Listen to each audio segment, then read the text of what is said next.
A union official was executed in his home not long after a strike by union membership. No one in the neighborhood heard any gunshots. It would take a forensic sound test, an electron microscope, and a nightgown to explain why.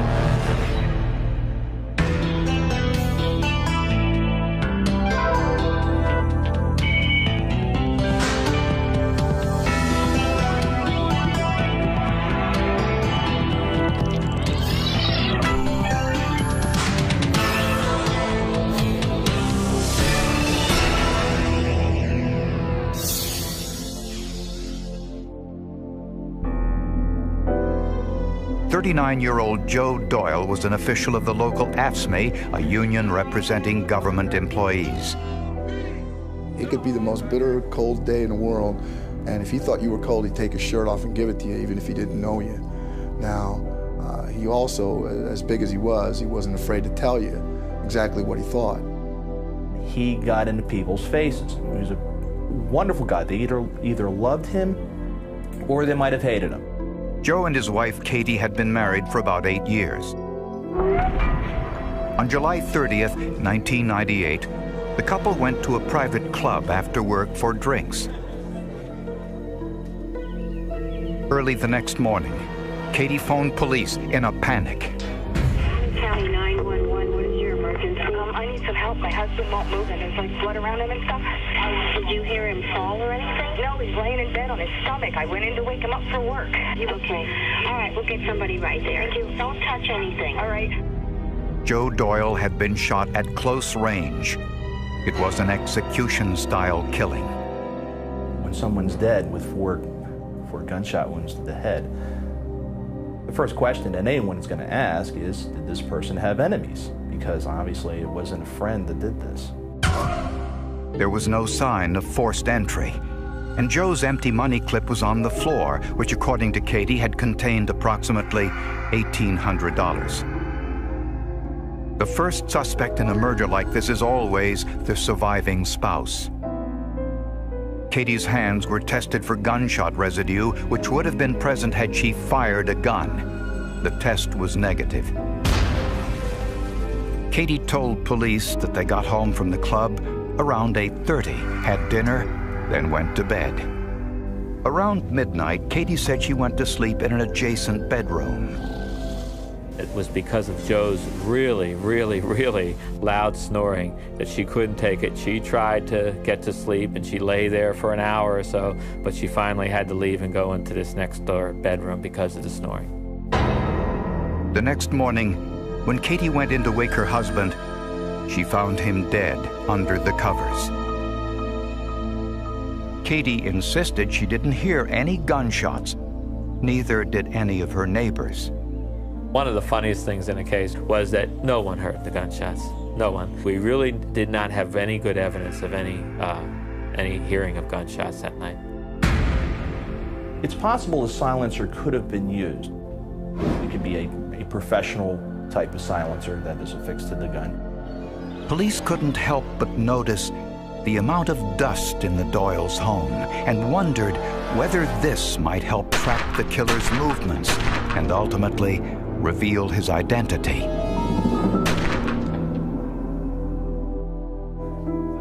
After the murder of 39-year-old Joe Doyle, friends and family told police that his marriage to wife Katie seemed solid. The couple were building an addition to their house and planning for the future. Katie is telling the police that Joe was the love of her life, that she loved him more than you could love anyone, that everything was perfect in their marriage, that they just had sex the night before he was killed. Joe and Katie both worked at the same hospital, and their co-workers gave police a different picture of their relationship. Katie was having a brazen affair with a co-worker, that she was basically flaunting that relationship, that she told people that she was obsessed with Jordan, that she wanted nothing to do with her husband, that her husband was controlling, that George was the love of her life. George Lewis was a groundskeeper at the hospital, and police found evidence the two were more than just lovers. She purchases jewelry for him. She gives him a $1,000 down payment for a vehicle. She purchases clothing for him. She does everything for him, really. Katie admitted the affair, but her lawyer says it meant nothing. It was a fling. It was not brief, but it was not a motive for murder. At the crime scene, police found a clue in the nightstand next to the bed. In the nightstand was a lockbox. Marks in the dust indicated the box had recently been moved, but no fingerprints were found. Missing from the box was Joe Doyle's 9mm Makarov pistol. This is one of the 4 bullets recovered from Doyle's body, deformed by impact. When a handgun is fired, the bullet spins as it travels through the barrel. The soft outer shell is scored by a corkscrew line cut into the barrel, a process known as rifling. It causes the bullet to rotate on its longitudinal axis, giving an aerodynamic stability while it's in flight. The line cut into the bullet is called a groove. The spaces between the grooves are called lands. These lands and grooves are different for each make of gun. Investigators wanted to know whether this bullet was from a pistol like the one owned by Joe Doyle. Using a comparison microscope, forensic scientists compared the bullet from Joe Doyle's body to one fired from a Makarov pistol. On the Makarov, it has 4 lands and grooves with the right twist. And there are not many firearms that have those class characteristics. The results were clear. Joe had been killed with the same model 9mm pistol that he had once owned but was now missing. The bullets were consistent with being fired from this model. So that was the evidence with the gun. That's what they started with. And on the defense side, we established that there were at least 3,000 other guns of this make and model alone that existed in our state, about 14,000 in the country.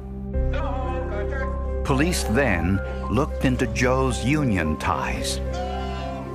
There recently had been a strike with the union, and the victim was involved in some of the activities regarding that strike. It was a strike by state employees. Joe had the potentially dangerous task of repossessing the state-owned cars driven by the striking members. People can be volatile, tempers flare up during a strike situation, one person against another. There could have been some problems between him and one of the people whose cars he repossessed. Joe, in some sense, was viewed as this type of tyrant. He had to confiscate vehicles, tensions ran high, arguments occurred, that sort of thing. And it's a typical union scenario. At the same time, Katie told investigators that her husband was involved in Project Children, an organization which brings children from Northern Ireland to the United States for summer vacations. Here's a guy who travels to another country, to a hot spot in the world, a bed of terrorism, a bed of strife. Is this I think anyone with common sense would look into this and see if there's a connection here. Well, the fact that he was executed in his own bed, most likely at night while he was sleeping, and no one seemed to have heard shots, led people to believe, geez, they might have used a silencer, that, it was an execution. This could be as a result of his ties with the IRA, if he had ties. The investigation took forensic scientists from the United States all the way to Northern Ireland. But the real evidence was right in Joe Doyle's backyard.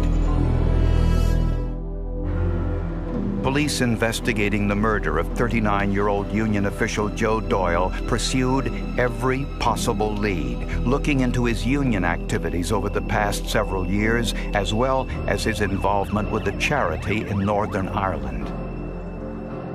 police couldn't identify anyone angry enough with Doyle to want him dead.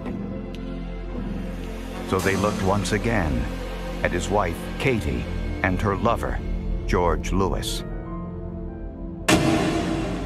Research into Katie's background found evidence of substance abuse and financial disagreements.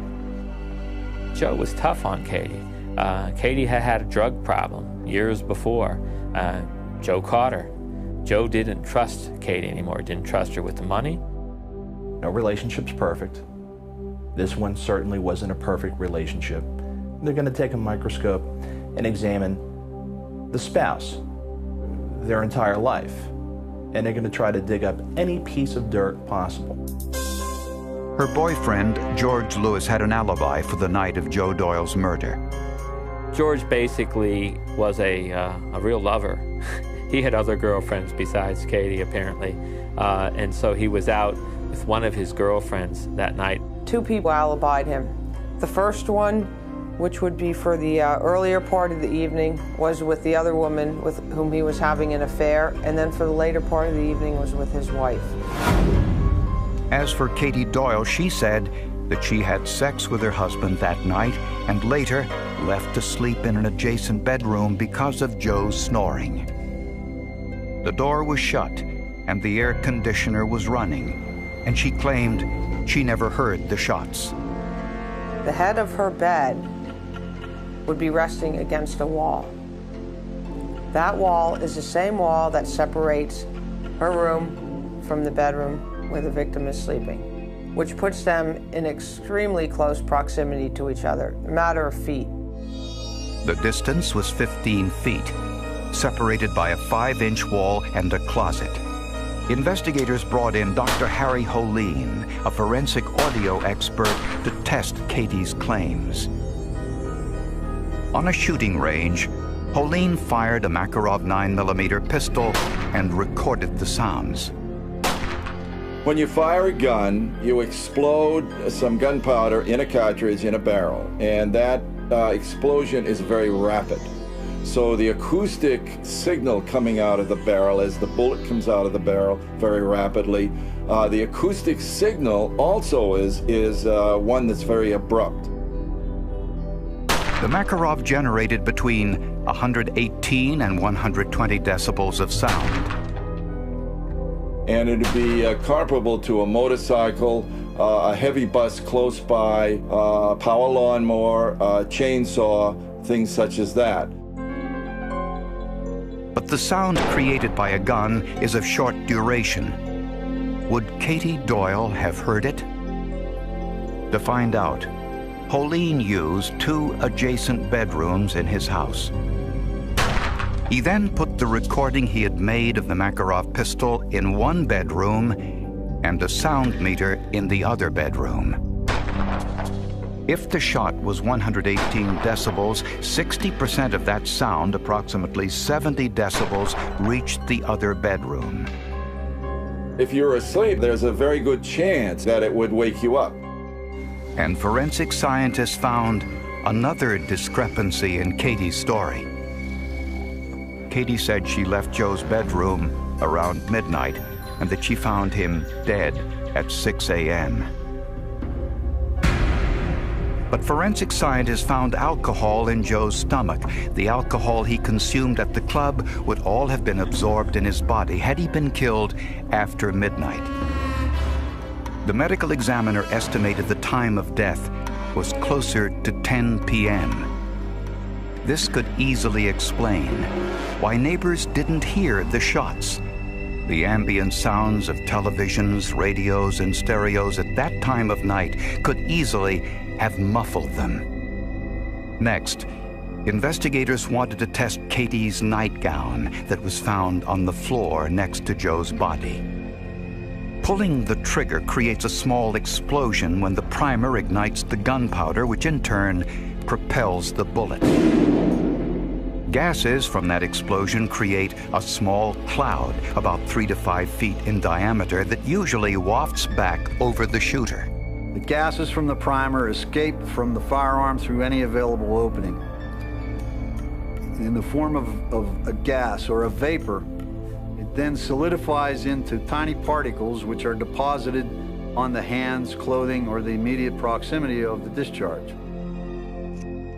Using an aluminum disc with a permanent adhesive, scientist Skip Schwobel lifted samples from the surface of the nightgown. Next, he removed the stud from its plastic holder and placed it inside a scanning electron microscope. The particles are magnified and scanned to reveal their chemical makeup. On Katie Doyle's gown were thousands of particles, seen here magnified 4,000 times. They were made up of lead, antimony, and barium, the chemical components of gunpowder. It's not natural in the environment. When those three particles are fused together, that's unique to gunshot residue. Schwobel also found gunshot residue on the bedding next to the body. Gunshot residue is going to get on the bed and on items on the bed. Katie said that before she left that room and went to the other room to go to sleep, she took her nightgown off, threw it on the bed. She doesn't recall where she threw it on the bed. It was dark. With no gunshot residue on Katie's hands and gunshot residue on the bedding as well as her nightgown, prosecutors had no forensic evidence Katie Doyle fired the pistol. And without forensic evidence, prosecutors had plenty of suspicions, but very little proof.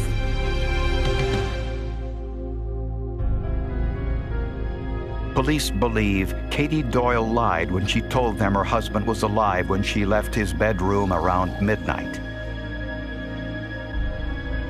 An analysis of his stomach contents put the murder closer to 10 p.m. According to their home phone records, someone called for Joe shortly after 10 p.m., and what Katie told the caller was revealing. She said that the victim couldn't come to the phone because he was toast. In other words, he was intoxicated, and that's why he couldn't talk on the phone. There was no gunshot residue on Katie's hands, but her nightgown found on the floor did test positive for gunshot residue, and so did the covers on the bed. So Skip Schwobel decided to analyze the nightgown to study the exact concentrations and placement of the residue. Well, 20 years ago, when we didn't have the automated analysis by scanning electron microscope, a sample could take 12, 13 hours looking at it manually. Today, we're able to look at many thousands of particles in a short period of time. Those tests revealed large amounts of residue on both the right and left front chest area, consistent with where a gun would be positioned. That was all the evidence police needed.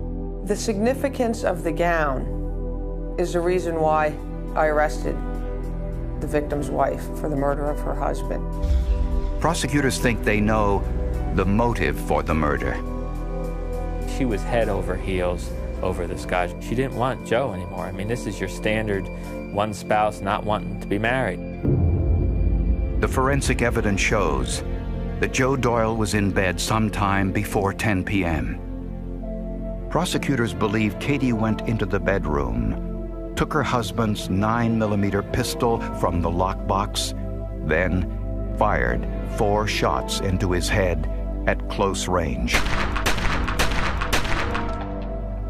The invisible gunshot vapor drifted backwards towards her and settled on her nightgown. Katie took off her nightgown and threw it on the floor to show police the two had slept together. But it was proof of something else, proof that she had worn it while killing her husband. Katie had 7 or 8 hours to leave home and get rid of the pistol. The next morning, neighbors said Katie's car was in a different parking spot from where it was the night before. According to telephone records, Katie called her boyfriend 3 times on the night of the murder. Prosecutors don't believe the boyfriend was involved. If she even acknowledged and admitted that she had gotten in touch with George that night. If he had any role in it, we have no proof of it. Katie Doyle was convicted of first-degree murder and sentenced to life in prison. Her lawyer maintains Katie is innocent, but he has no idea who killed Joe Doyle. Why are we looking at Kate? Because she's the wife, because the police don't want to get outside the house, because that's their mode of investigation. And they're stuck there. And they're stuck there to this day. Investigators say science leaves no doubt about the killer's identity. It's much harder to get away with a crime today than it was years ago. We have instrumentation, preparation techniques that are much more advanced now. We can do particle extractions from clothing, from hands, and it doesn't have to be specifically gunshot residue. If it wouldn't have been, again, with the work that Skip Schwobel did with the microparticles that were found on the nightshirt that she had been wearing the night that this occurred, we probably would have never had enough information to make an arrest, let alone to get a conviction. I'd rather rely on science in every case than on a human being. Science, especially when you can get different areas of science all pointing to the same suspect, is key to any prosecution.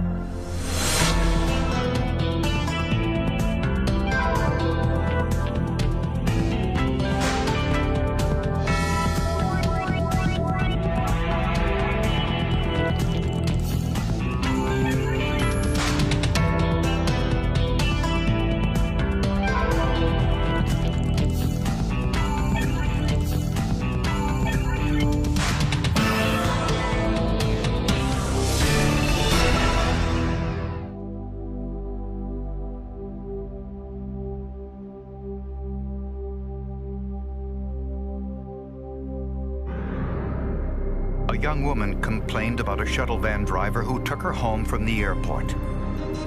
A few days later, there was a violent confrontation that left both the passenger and the driver dead. Police first thought the incident was revenge, but the blood patterns, an old hammer, and a hastily scrawled note told forensic scientists something entirely different.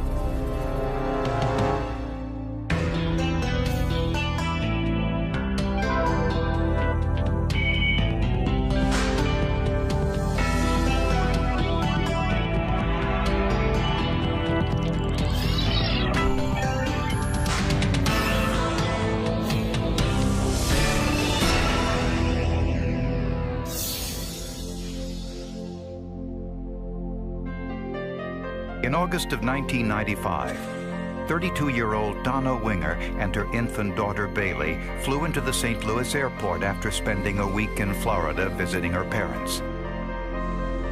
During the ride home, the shuttle van driver, Roger Harrington, drove erratically and exceeded the speed limit. He also said he heard voices telling him to kill people. At home, Donna documented the details of the incident. I felt as if my life and the life of my daughter were in the hands of a nut. When she and her husband reported the incident to the shuttle van company, Harrington was suspended. The Wingers hoped that would be the end of their involvement with Roger Harrington, but they were wrong. This is Springfield Police. What is your emergency? Emergency, emergency. I just found this man in my house. He's inside your house? He's in my house. He beat my wife. Where's the man at? He's laying on the floor.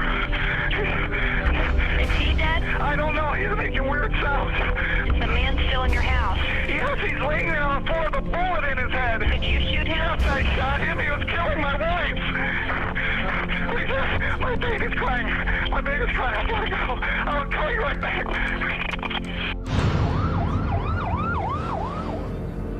When police arrived, they found Donna Winger face down on the dining room floor. Roger Harrington lay a few feet away on his back.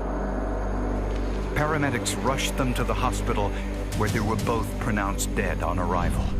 We all lost something in our hearts. And she lost a lifetime to be a mommy, a daughter, a sister, a friend. We've all lost. Everybody lost. Mark Winger told police he was in the basement when he heard a commotion upstairs. He grabbed his pistol, ran into the hallway, saw Harrington beating his wife with a hammer, and killed him.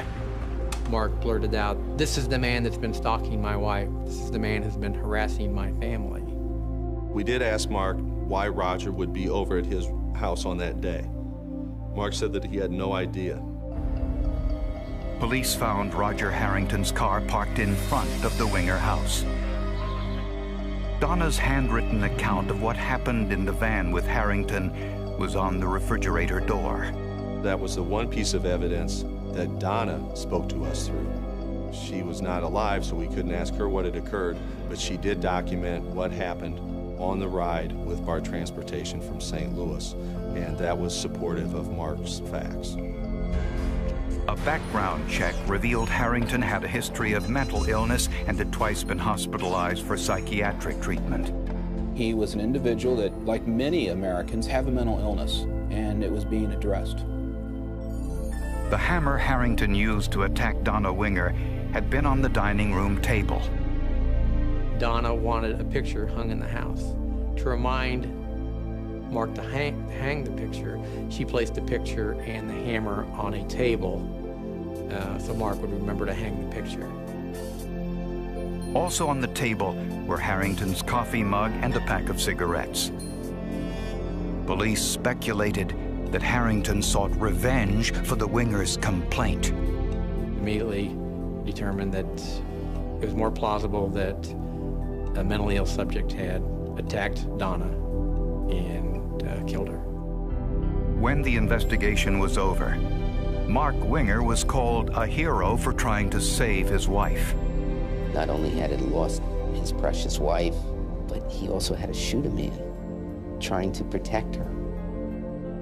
The newspaper published a letter Mark Winger wrote thanking the community for its support.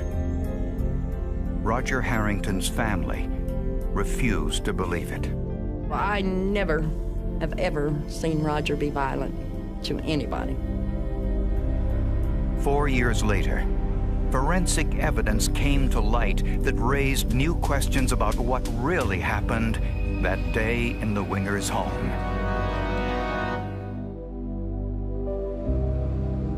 At Joe DiMaggio Children's Hospital in Hollywood, Florida, Donna Winger's family established a memorial playroom in her memory. We are making goodness from evil tonight. Mark Winger, thankfully, has straightened his life around, but only after many, many months of difficult adversities and tribulations.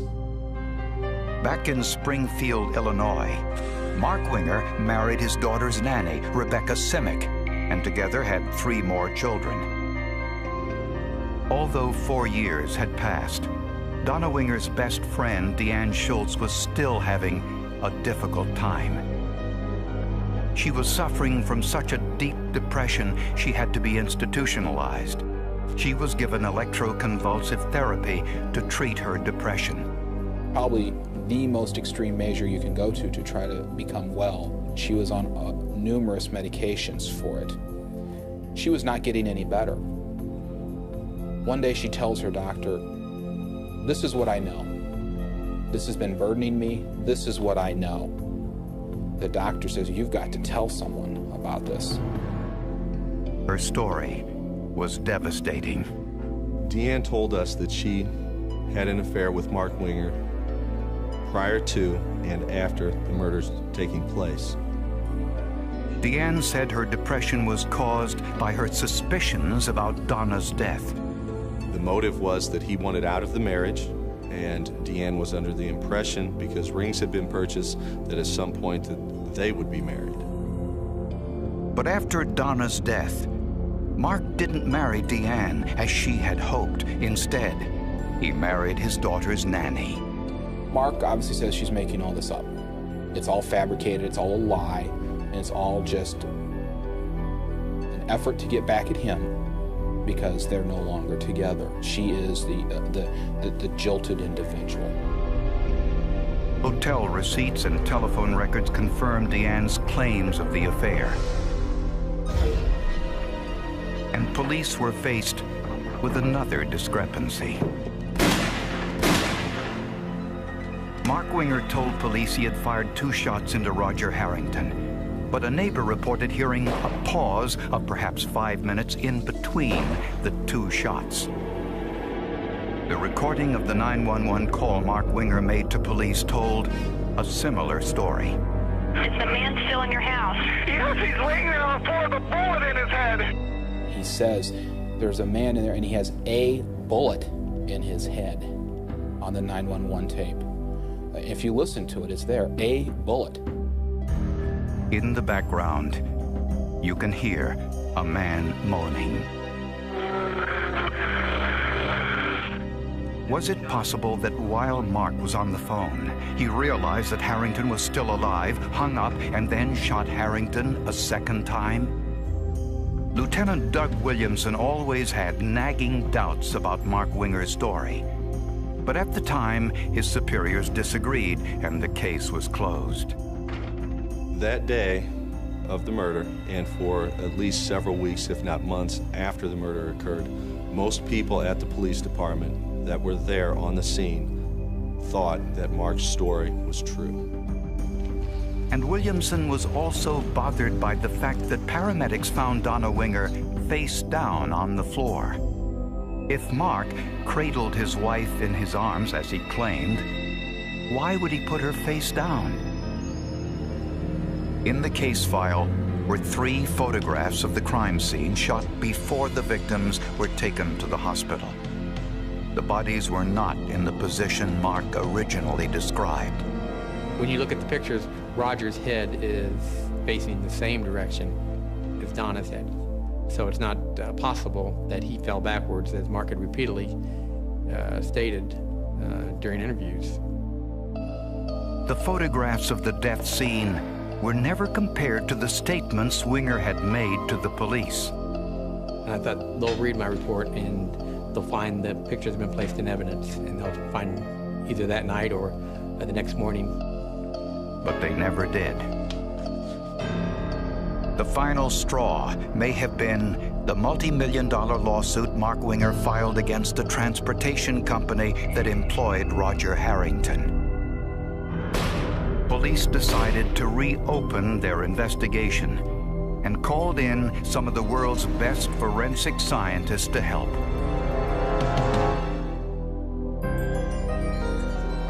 Four years after the shooting, police in Springfield, Illinois took a closer look into what really happened that day between Mark Winger, Roger Harrington, and Donna Winger.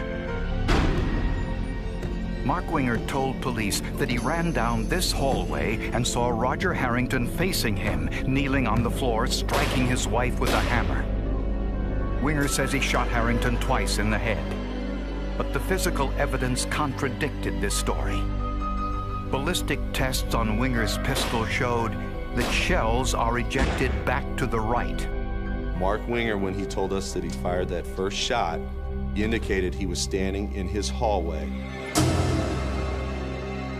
Therefore, that shell casing could not have landed where we found it in the dining room. And there was evidence Roger Harrington's body had been moved before the second shot was fired. On the floor were two separate pools of Roger Harrington's blood. The smaller pool was where he was shot the first time. Later, he was turned over and shot again. That's where he was at rest the longest. In that larger pool of blood, what's in it? A bullet. A .45 caliber semi-automatic projectile. This was consistent with the next-door neighbor's story that she heard one shot, then a long pause before hearing a second shot. To analyze the blood spatter, police turned to world-renowned forensic bloodstain pattern analyst Tom Bevel. In the Winger case, we were taking the physical evidence and ultimately comparing it against the statements that were given by Mark Winger. First, If Roger Harrington had been striking Donna Winger, traces of Donna's blood would have been on his shirt. But the only blood on Harrington's shirt was his own. Second, Winger's story that Harrington fell backwards after he was shot was not only inconsistent with the crime scene photographs, it was physically impossible. He would literally have to either do a backflip or levitate or some sort of a circus act in order to get his feet pointing away from her body, as well as the length of his body, his height, also away from her. This is real life. This is not the movies. When you get shot, a lot of times when people get shot on the movies, in these very violent movies, people get blown backwards. Their whole body gets up and moves. Finally, the blood spatter evidence shows that whomever struck Donna Winger did so from an entirely different location than the one Mark described. When a person is hit with an object, it produces what is called cast-off blood spatter. Blood is being cast off in the direction that I'm swinging, and if there's a close enough object, it'll go, for example, to a wall, or if it's swinging hard enough, it may go to a ceiling. The cast-off blood spatter of Donna's blood on the walls and ceilings shows that Donna had walked down the hall towards the dining room, stopped, then turned towards the front door as if trying to get away, and was attacked from behind.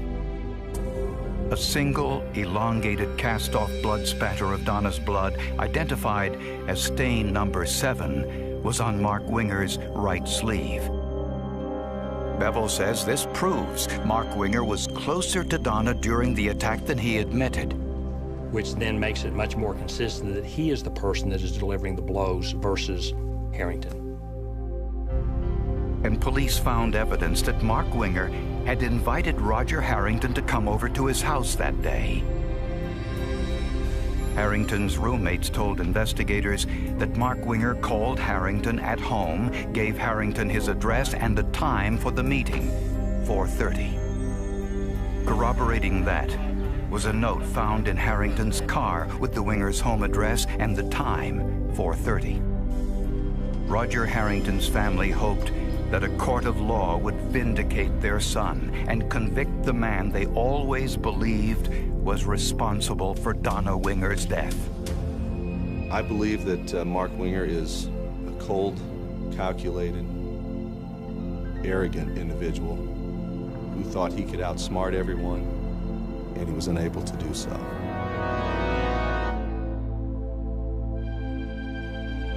In 1995, investigators called Mark Winger a hero for fatally shooting an intruder who he claimed was attacking his wife. 4 years later, there was a dramatic change of opinion, and Mark Winger was charged with the murder of both Roger Harrington and his own wife, Donna. This is exactly the sort of a plot that a fiction writer would love to work up. As is often said, reality is stranger than fiction, and in this case, I'd almost say that fits the bill.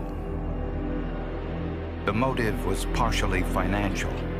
Donna had $200,000 worth of life insurance, and Mark was suing the shuttle bus company as well. He made the mistake of being just a little too greedy.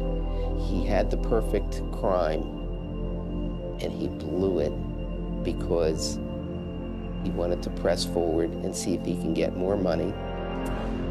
And Mark's mistress, Deanne Schultz, told prosecutors that Mark no longer wanted Donna as his wife.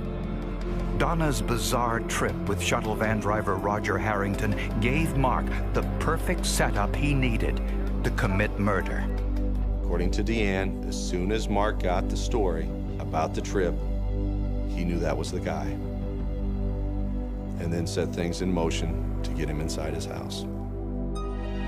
After Harrington was suspended from his job, the evidence shows that Mark called Harrington, inviting him over to discuss the matter with the hope of settling it amicably.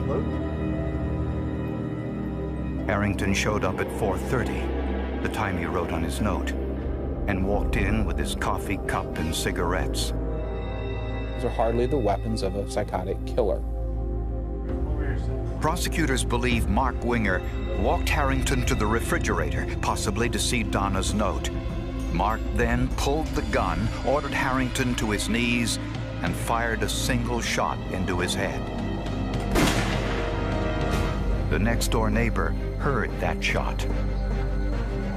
So did Donna Winger. She turned towards the front door. Mark hit her with the hammer, causing the cast-off blood spatter in an area inconsistent with his statement to police.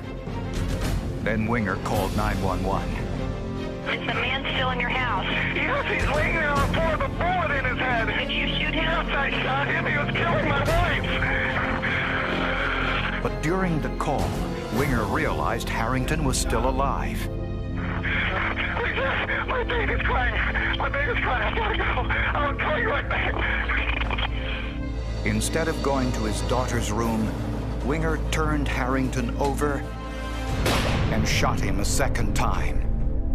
The neighbor heard this second shot 5 minutes after the first one. He finished him off. He executed him. On both occasions, he shot him in the head both times. But that last one ensured that Roger Harrington did not survive. I also have a woman. Moments later, the dispatcher called back. Yes, what? Hello? Winger? Yes, yes. This is the police department. We've got officers en route. I need to know what's going on there. My wife is dying on the floor. Hey, is she still alive? I think so. The police photographs taken as paramedics arrived showed Roger Harrington's feet pointed in the same direction as Donna's, inconsistent with their husband's story. A picture's worth 1,000 words. It shows the 1,000 words Mark gave us aren't correct. They're a lie. Although Mark Winger maintained his innocence, he was tried and convicted of the 2 murders and sentenced to life in prison without parole. The forensic evidence proved Roger Harrington was not a killer, but an innocent victim caught in the middle of a diabolical scheme of murder. The forensics are absolutely crucial. Roger has been the villain, and Mark has been the hero. And now we come to find out that Harrington's name has been unjustifiably smeared. Roger was not a violent individual. He was not a homicidal maniac, as Mark tried to portray him. He was an individual that, like many Americans, have a mental illness, or had a mental illness, and it was being addressed. They cleared it, cleared his name, and put it like they said that we buried him a murderer.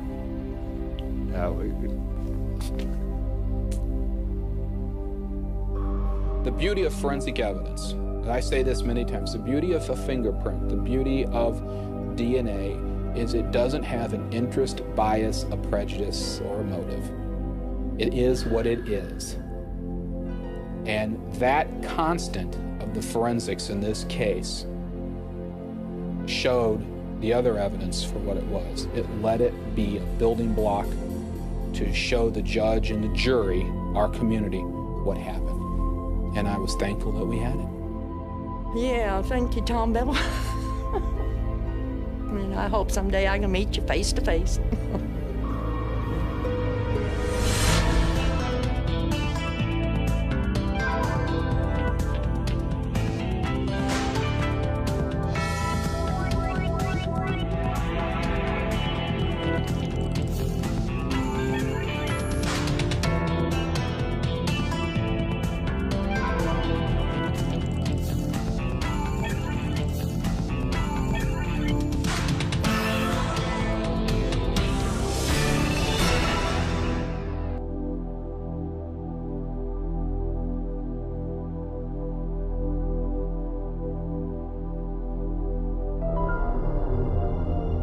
Police officer and his estranged wife have a fight in their bedroom. A shotgun goes off. He says it was suicide. Investigators said it was murder. There's only 2 people that know, and one can't speak with us. It took ballistics, a last will, and the physics of a shot cup pedal to tell what really happened in the bedroom that day.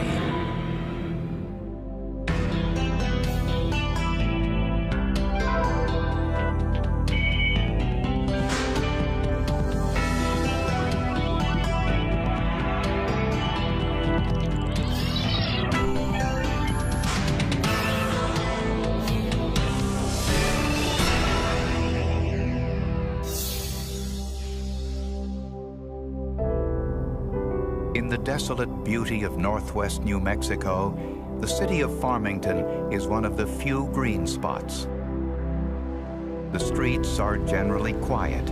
Traffic problems are usually handled by police on motorcycles. Paul Dunn used to be one of those officers. I loved my job. I always used to say there was only two things I was good at. It was being a traffic cop and being a dad. And I enjoyed most all the simplicity of being a motor cop because everything you do in accident investigation, accident reconstruction, is just math. Cliff Olam worked alongside Paul Dunn. He was a good motor officer, good police officer, took his job, real serious. Paul was married to Monica Sanchez Dunn, and together the couple had 2 children. She was singularly the most beautiful woman I'd ever seen in my life. But after several years of marriage, there were problems. Monica discovered Paul was having an affair with another woman, and the couple separated. Early on the morning of April 4th, 1994, Cliff Olam was on duty and heard a police radio call about a shooting at Paul and Monica's house. I saw Paul performing CPR on Monica, and he was just covered in blood. Monica was rushed to the hospital, but it was too late. She was pronounced dead on arrival with a gunshot wound to her abdomen.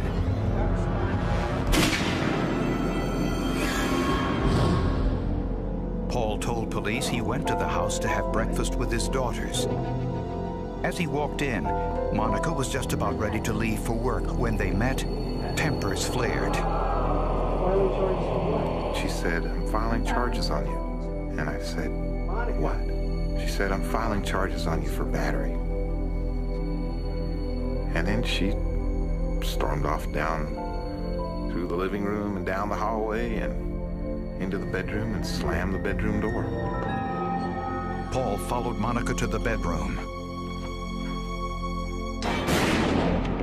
Paul said he picked her up, ran to the garage to drive her to the hospital, but he wasn't sure there was enough time. I felt her shudder, and I knew what that meant.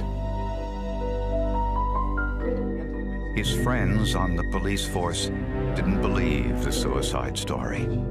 I suppose anything's possible, but I always have that philosophy. There's only 2 people that know, and one can't speak with us. Investigators needed to analyze the forensic evidence in the bedroom to determine whether Paul's incredible story was true.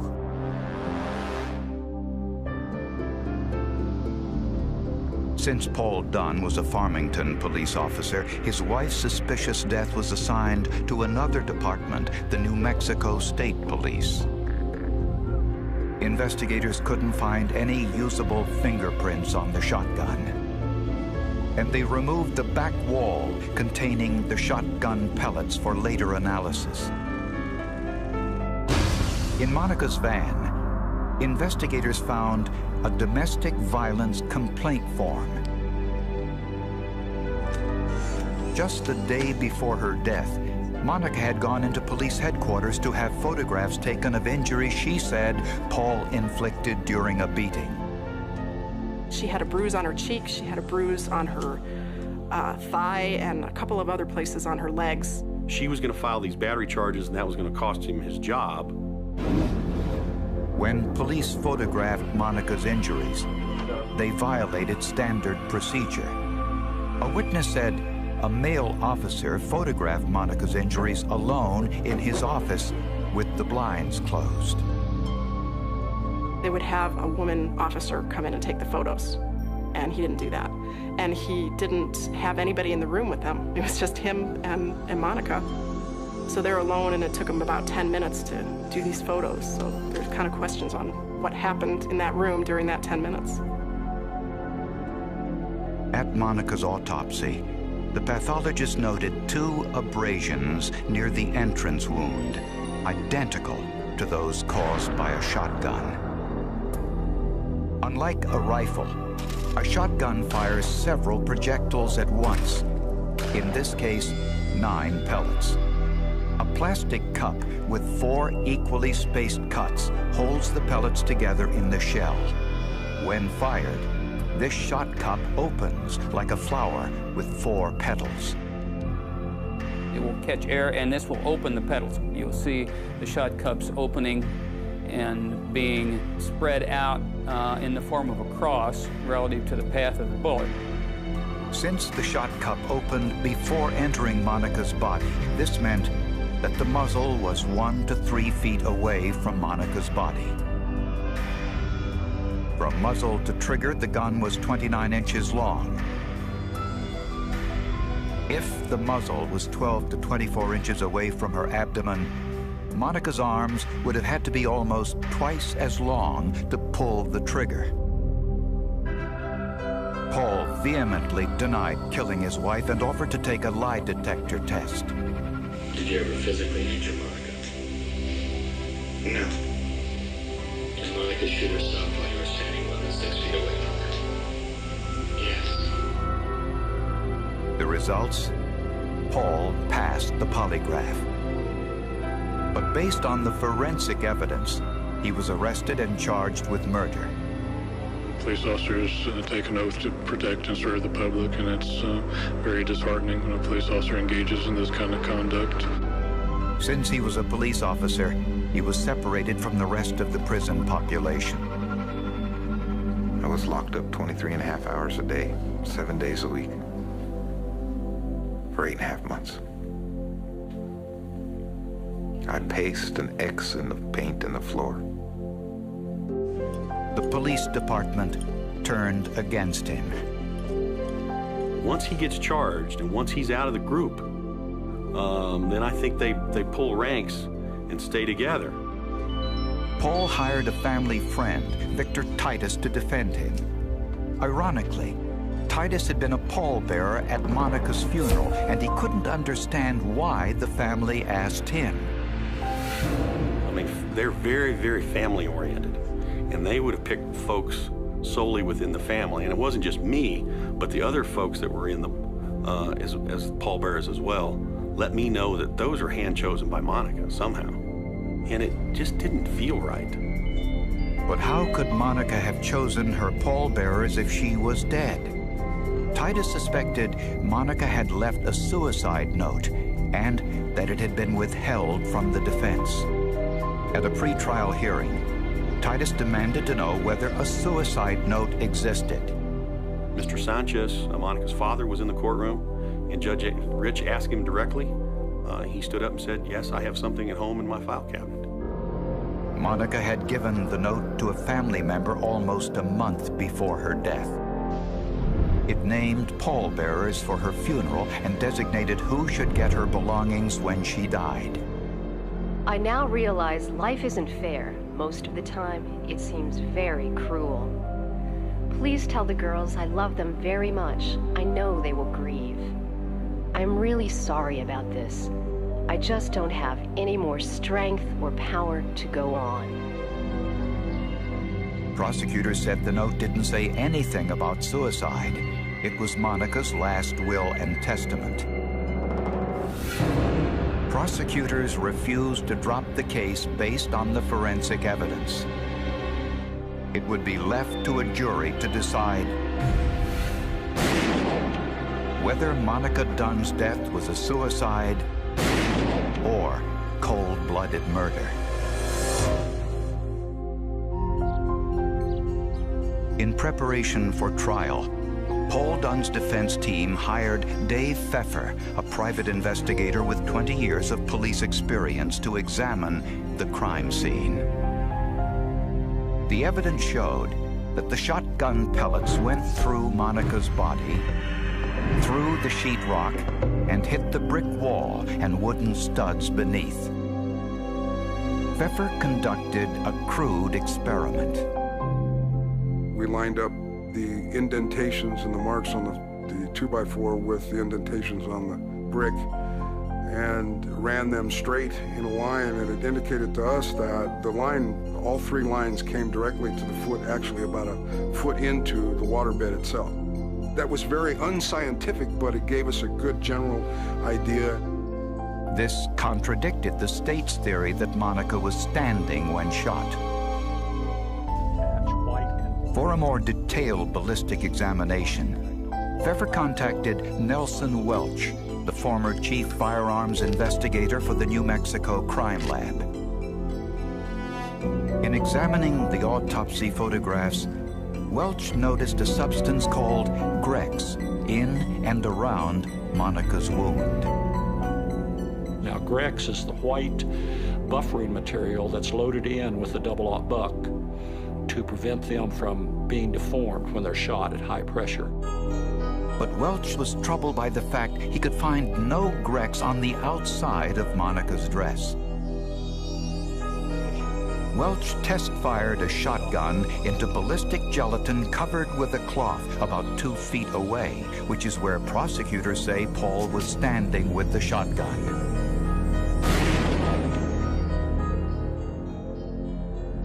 The Grex coats the outside of the material. None of this was on the outside of the dress at the entry hole.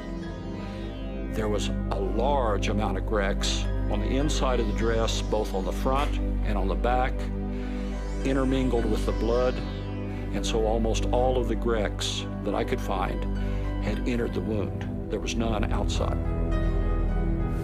The absence of Grex on the outside of Monica's dress told Welch that the gun was pressed against Monica's abdomen and wasn't 2 feet away when fired.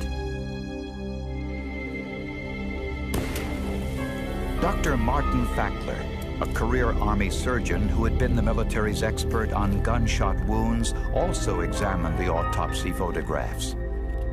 Prosecution experts identified 2 shot cup petal impressions on Monica's skin, proving, they say, that the gun was 2 feet away.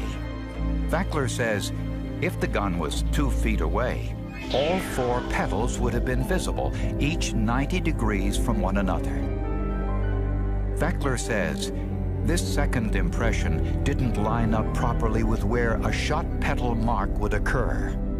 But this is 20 or more degrees off from where it would have to be if it were a shot petal.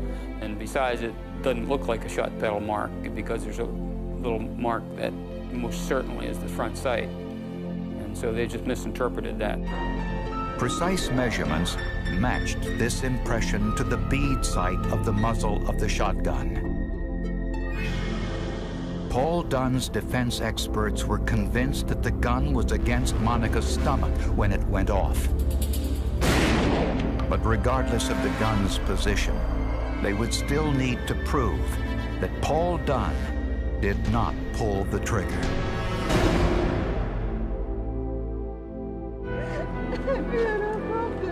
Monica Dunn's family insisted that their son-in-law Paul be held in prison without bail until the murder trial. He didn't see his daughters, and he was fired from the police force. They broke me.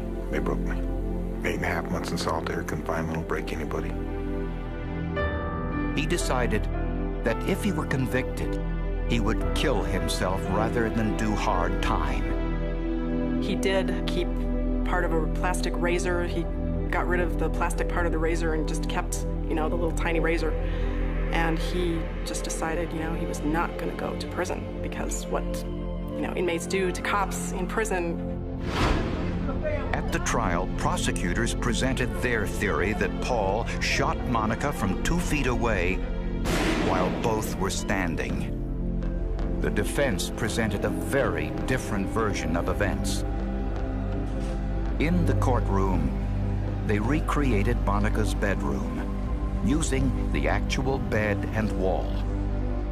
Nelson Welch showed the jury that the path of the shotgun pellets were inconsistent with the prosecution's theory. We would start at the brick wall, that is where the pellet impacted. Where it came from the sheetrock, the angle is downward and slightly towards the bed. From the brick wall, through the sheetrock, to the exit wound in Monica's back, to the entrance wound, to the muzzle. The lines converge much lower than prosecutors say. The only way to get all of these lined up is in the position in which we have it now. Which meant that Monica was sitting on the bed with the butt of the shotgun resting on the bed when it went off, which was consistent with Paul's original statement to police. Using a model the same size as Monica, the defense showed that Monica could have easily reached the trigger by leaning forward. The evidence showed that the gun was upside down and pointed upward, making it virtually impossible for Paul to have pulled the trigger. It had to have been down at the foot of the bed. It had to be down low in order to reach the trigger because it's way down on the bed. And Monica would have had to have allowed that gun to be pointed into her stomach area at contact while all this was going on. Nelson Welch was so convinced of Paul's innocence he made an unusual promise to a colleague. I made a comment to her, if I was wrong on this case, I would never work another firearms case in my life. They overlooked all the evidence that absolutely contradicted the distance of fire being anything but a contact. Paul's first wife and girlfriend both testified in court that he had never been physically abusive. The jury had to decide between two competing theories: whether Monica killed herself or whether Paul shot her standing 2 feet away. The jury reached a verdict within minutes. They all indicated, they went in, they took an initial vote, they all agreed it was a not guilty, and everybody went to the bathroom, combed their hair, and basically killed time because they were afraid that the judge was going to be mad at them if they didn't take a little time. The prosecution has the burden of proof beyond a reasonable doubt. And in this case, it was the defense who proved innocence, not just beyond a reasonable doubt. They proved it beyond all doubt, as far as I'm concerned. Paul Dunn embraced his daughter and was rushed from the courtroom. Smelled fresh air. Jail's not nice. Jail doesn't smell good. I smell fresh air. Paul Dunn didn't return to his job on the police force, and he now works as a foreman for an oil company. He says this case changed many of his long-held beliefs. As a cop, he used to believe everyone in prison was guilty, and although he denies ever hitting his wife, he concedes his infidelity brought some of these problems on himself. You don't go to jail for singing too loud in church. You can bleep this out. Was I an a**hole? Yeah. Am I proud of the person I was then? No. Did I know the difference? No. It's the mentality that police officers assume by the nature of the beast. The question remained, why did Monica commit suicide? Many believe she simply couldn't stand losing Paul to another woman, despite evidence she had been unfaithful herself. Medical records show Monica had an abortion during her marriage, long after Paul had a vasectomy. And now I'm going to tell you, I'm not going to malign the dead. It's not for me to judge.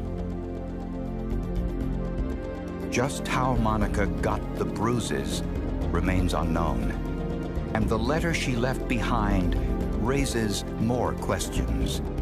The bruises on me will show. She writes that a month before her death. How do you know a month before you die that you're going to have bruises on your body? Statements like that just make it look like not only did she plan to kill herself, but she planned to set him up to, you know, be charged with murder. A misinterpretation of the crime scene almost sent Paul Dunn to prison for life. But a more complete forensic examination ultimately set him free. I was scared to death because they're big brother. My pockets were tapped and my father's pockets were tapped. And big brother has endless supplies. And they wanted to put me in prison for the rest of my life. And knowing that I didn't do it, didn't make it easier for me to sit through the trial. I was scared to death. The most difficult thing for people to do is to say, I made a mistake. And they just never, I don't know that they will do it today.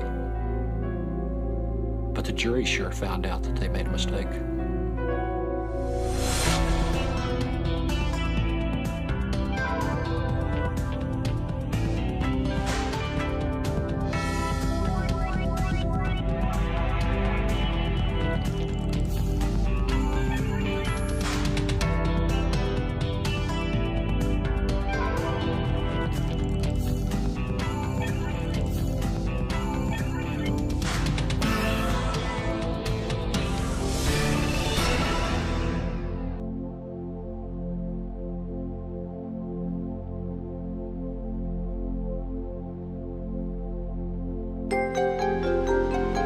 When firefighters found an entire family dead inside their home, it looked like a murder-suicide. But there were several inconsistent clues in the rubble. Could ballistics, a time card, and some secret audio tapes unravel the mystery?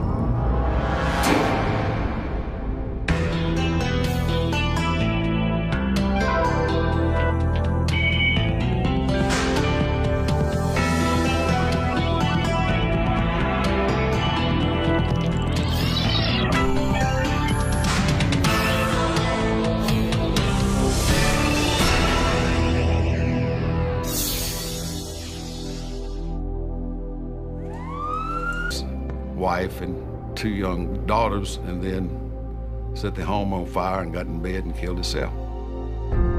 Blaine Hodges had recently had some difficult times. He had been fired from his job at the post office for allegedly stealing $4,600. He had been convicted of an embezzlement charge and was on the verge of going off to jail for a short period of time. So when he found that out, that would fit into the motivating factor that he wanted to kill his family and take his own life. Blaine was about to begin serving a 6-month prison sentence for that crime. He had also been ordered to make restitution of $9,200, a sum he apparently did not have. Was it possible that the prospect of jail and the large financial payment caused Hodges to snap? At the autopsy, the medical examiner, Dr. William Masello, made a startling discovery. Blaine Hodges didn't have any soot in his lungs or breathing passages, which would have been present had he set the fire before killing himself. And Blaine's body revealed even more telling information. Mr. Hodges showed signs of what we call decay, which were more consistent with his having been dead for many, many hours or even days when compared to the others. And I thought at first that he was just pulling my leg because I'd known him so long. Then when he said, "Barry," I said, "I'm serious." There was no way Blaine Hodges could have killed his family if he was already dead. That would be apparent to anybody that has eyesight. That forensic determination from the autopsy enabled the police to know we don't have a murder-suicide. You know, the girls couldn't have shot themselves through the head twice. Teresa could not have strangled herself and set herself on fire. In order to buy time, police did not reveal any of these forensic details to the media or to family members. They had stated that there had been a fire and that they had died in the fire. And that was all. Basically, it was just that we didn't know very much at this point in time. Police hoped this minor deception would give them time to find the real killer.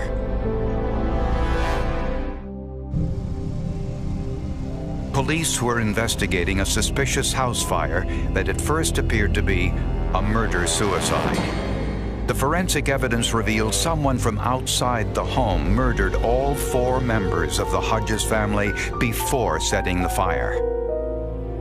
The evidence also revealed that Teresa Hodges had struggled with the killer. Patches of her hair were still on the staircase. The fire had started near her body. Since Teresa's stepbrother had problems with the law, police wondered whether the crime was some sort of payback. The reason that they got the idea from that is because one of her father's children from a separate marriage, who Teresa was not raised with, he happened to be in prison and he was an ex-DEA informant. So that's where the drug relation came into play. And police had another lead. An elderly woman reported seeing a red pickup truck leaving the Hodges driveway shortly before the fire. Police interviewed all of the Hodges relatives, as well as the man who spent more time at the Hodges home than anyone else, Blaine's best friend and former high school track coach, Earl Bramblett. Everyone that the police came in contact with said, if you want to know what's going on in that house or what has gone on in that house, go find Earl Bramblett. He is the closest friend of the family. He is always over there. He is always doing things with Blaine.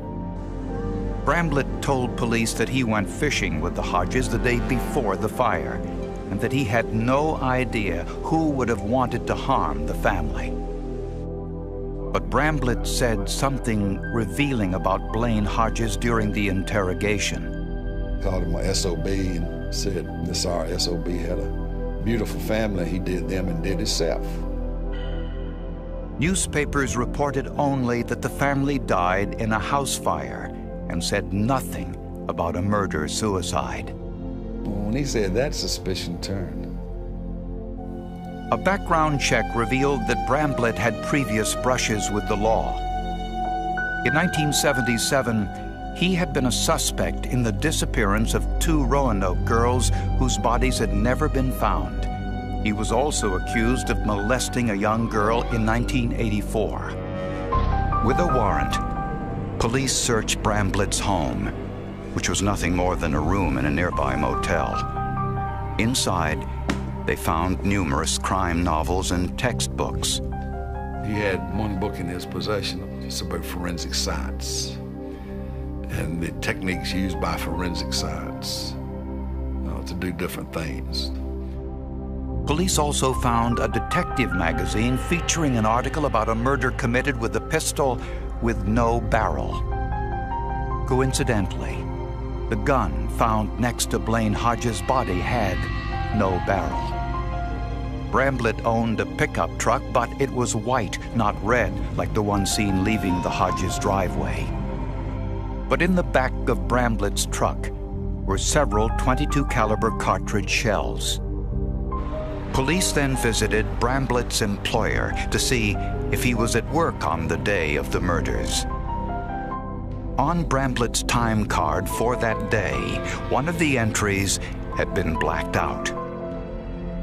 And police found a pair of Bramblett's blue jeans soaking in a backroom sink. Could forensic scientists tell whether any of these items were somehow related to the murders? And if Bramblett was involved, what was his motive?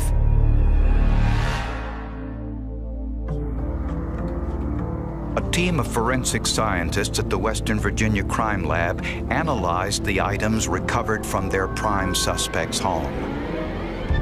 Using a process known as the charcoal tube method, arson investigator Tom Simpson placed samples of Earl Bramblett's stained blue jeans in a can and then heated it.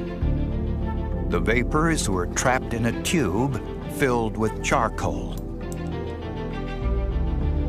Then fed into a gas chromatograph mass spectrometer, a device that can analyze the precise chemical composition of a stain.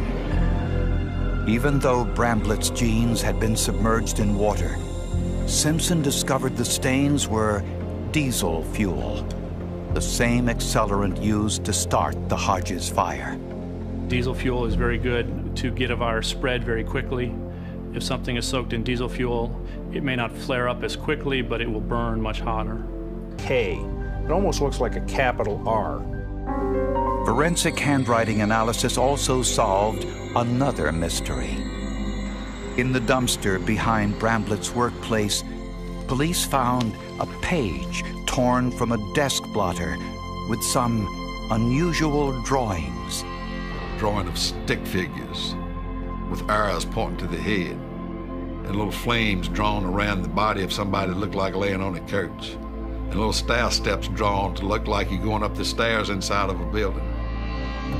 Police believe the arrows represent gunshots. The circle around the neck represents the strangulation. Once again, this was information only the killer would know, since it hadn't been released to the public.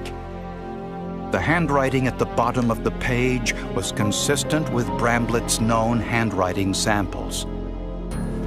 Firearms expert Van Roberts compared the bullets from the murder victims to the gun found next to Blaine Hodges' body. Even though the gun had no barrel, it still had its firing pin. Under a comparison microscope, you can see the unique marks made on the shells from the gun's firing pin.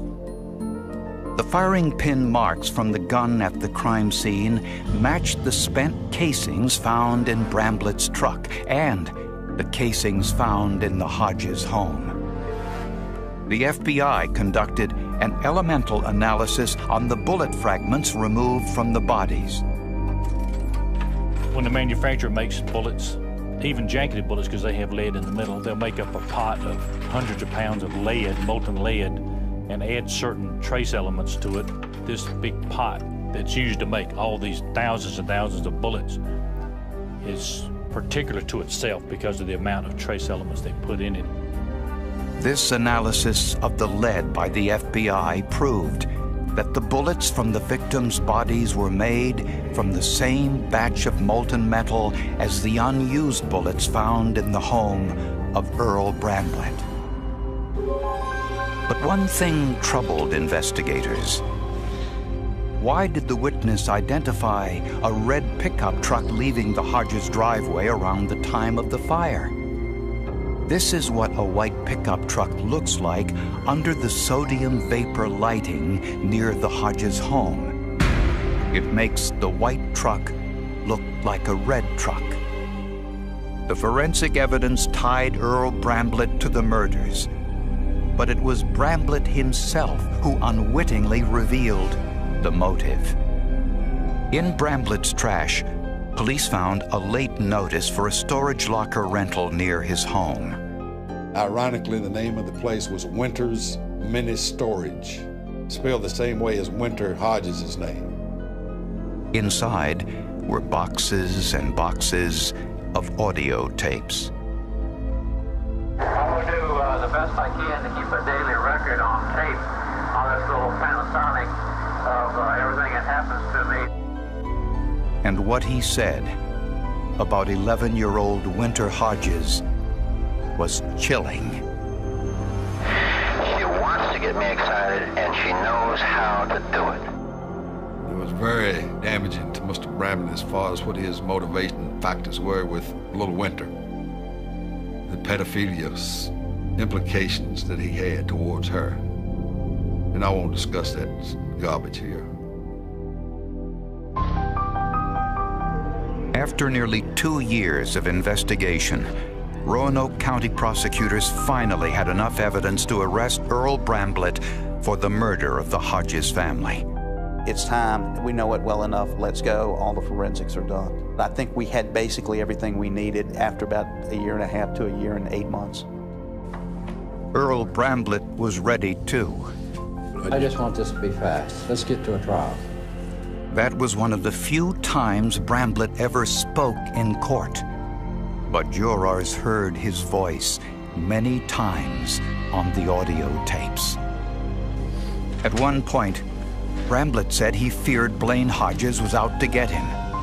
Blaine is trying to buy his goddamn out of jail by using his daughter as some kind of sexual enticement toward me. His focus when you listen to those tapes was that the family was trying to use the oldest daughter as sexual bait to entrap him in a situation so he could be prosecuted for that, and that would somehow get Blaine Hodges out of trouble.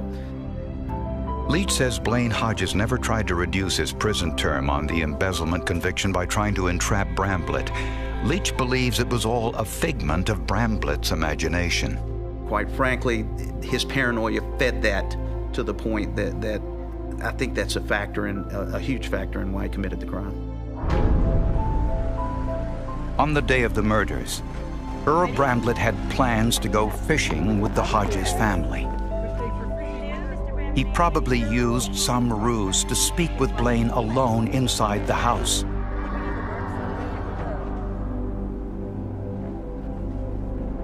And then shot Blaine to make it look like suicide. Bramblett then went outside, telling Teresa and the girls that Blaine had decided to stay home to do some chores instead, so Bramblett took them fishing alone.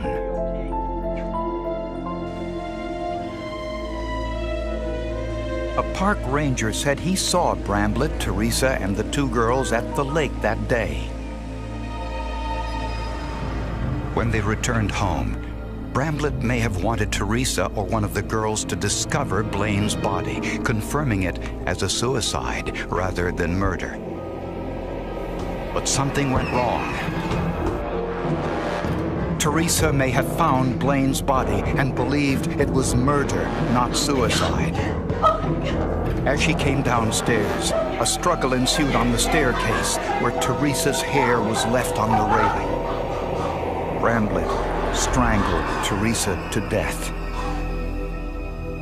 He then went upstairs, retrieved the gun, went into the children's room, and shot them to death. Bramblett removed the barrel of the pistol before planting it to complicate ballistic testing. But it raised serious doubts that a man would commit suicide with a pistol with no barrel. Bramblett returned to the Hodges home later with diesel fuel. He poured the diesel fuel downstairs to start the house fire, but it didn't burn the house enough to prevent forensic analysis. Had Earl Bramblett been as good an arsonist as he was a killer, we would never have prosecuted. Bramblett then drove to work, where he made a number of mistakes. He punched the time clock, either from force of habit or greed, so that he'd be paid for coming in early. It placed him in the vicinity of the Hodges home around the time the fire was reported. Bramblett tried to remove the diesel fuel stains from his blue jeans by soaking them in water, but forensic testing easily identified them. Bramblett unwittingly revealed his complicity by drawing the injuries on stick figures on a piece of paper at work, later matched to Bramblett by handwriting analysis. In addition to the forensic evidence, prosecutors also had Bramblett's audio tapes. Now listen, this tape is pretty impressive. I'm impressed by it. If you deal with the truth, then there's not a whole lot that you have to be afraid of. Anytime you can get words coming from a defendant's mouth and they are about the subject of the crime, and here they were about the Hodges family, it can be extremely important. I think that was very effective with the jury. It took the jury about 1 hour to convict Earl Bramblett of capital murder. It just fit together to the point that we had 12 people sitting here who were convinced beyond a reasonable doubt that Earl did it, and I would assume at this point that they haven't had a doubt to this day. So it was key, the forensic evidence was. Bramblett was sentenced to death. He was executed on April 9th, 2003 in Virginia's electric chair. I've heard several people make the statement that if they're murdered, they won't bury Casillo in the case because he won't stop until the case is solved. He's like Columbo on TV. He's a hound dog, a bulldog. Had it not been for forensic science, we would not be here today talking about Earl Bramblett being convicted and executed for killing the Hodges family. It's just that simple. Forensics, forensics. Everywhere you look, every avenue you look in this case, forensics, forensics. But in this case, it is the forensic files. No doubt about it.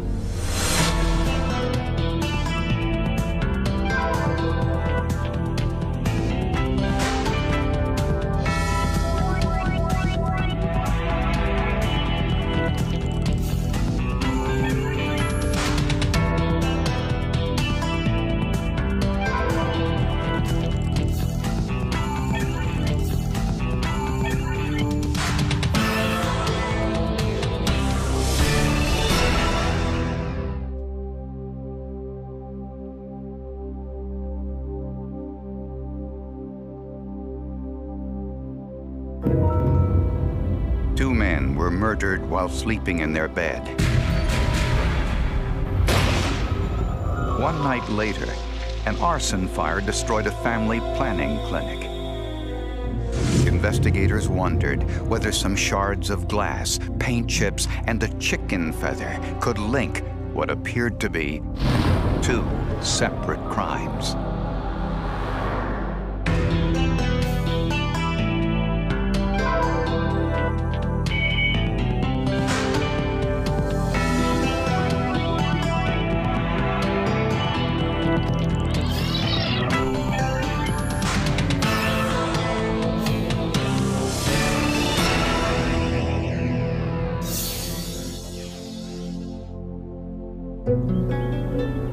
On the morning of July 1st, 1999, Oscar Matson called his son Gary. No one answered the phone, but there was an unusual message on the answering machine. Hi everybody, this is Gary. We came down with something pretty bad, pretty suddenly, and we're going to go back to a specialist room that falls in the Bay Area. We'll see you guys in about a week. Okay, bye. It clearly wasn't Gary's voice, and at that point, they became very concerned. Family members drove out to Gary's home. He came up to the house and called loudly. Nobody answered. He walked in and saw a foot sticking up on the bed, and I think at that brief point, he realized what had happened. Gary and his partner, Winfield Mauder, had been shot to death in their loft bed with a .22 caliber pistol. It was just a tremendous shock when I don't know that I was ever in denial. I was in instant depression. The trail of empty cartridge cases and the location of the blood spatter told investigators where the shooter had stood. The shooter walked towards the loft. I think the people in the loft got up to see what was going on, and then they started being shot, and the shooter got closer to the loft and then basically finished him off.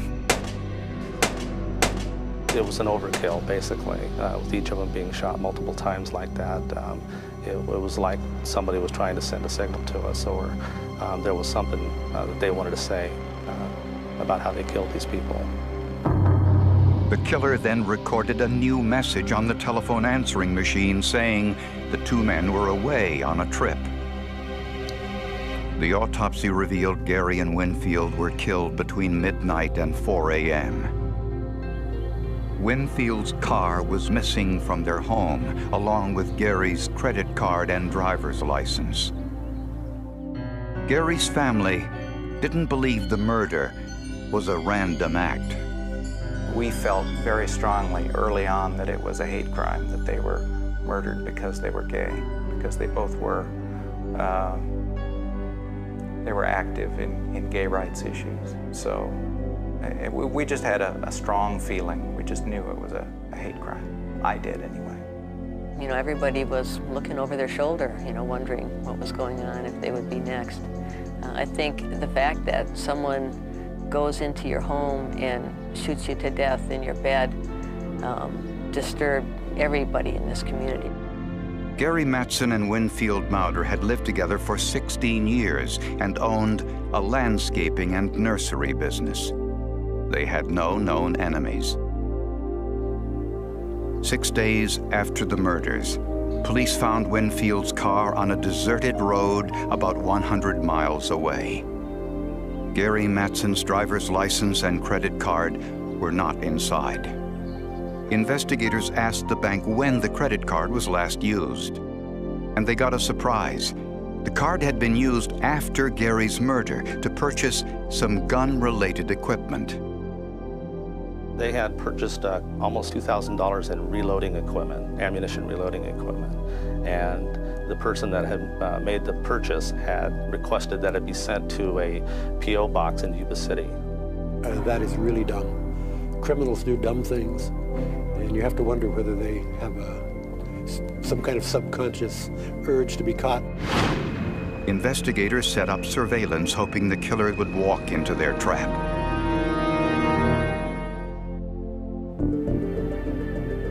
When Winfield Mauder and Gary Mattson were murdered, the only items missing from their home were Mattson's driver's license and credit card. Immediately after the murders, Mattson's credit card was in use.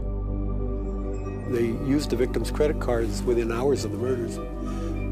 The murders were probably committed around 3 o'clock in the morning on July 1st, and that same day in the afternoon they spent about $1,000 in a shoe store, and they stopped at several other stores and used the credit card. And the credit card was also used to purchase some gun-related equipment. The person using the card had the item shipped to a post office box in a town about a 2-hour drive away. Police headed straight to the address where the items had been shipped. Sure enough, they saw 2 men carrying boxes out to their car. They were identified as 32-year-old Matthew Williams and his 29-year-old brother, Tyler. Inside the car, detectives found Gary Mattson's credit card and driver's license. In the brothers' home, police found several newspaper articles about an arson spree that occurred 2 weeks before Gary and Winfield's murder.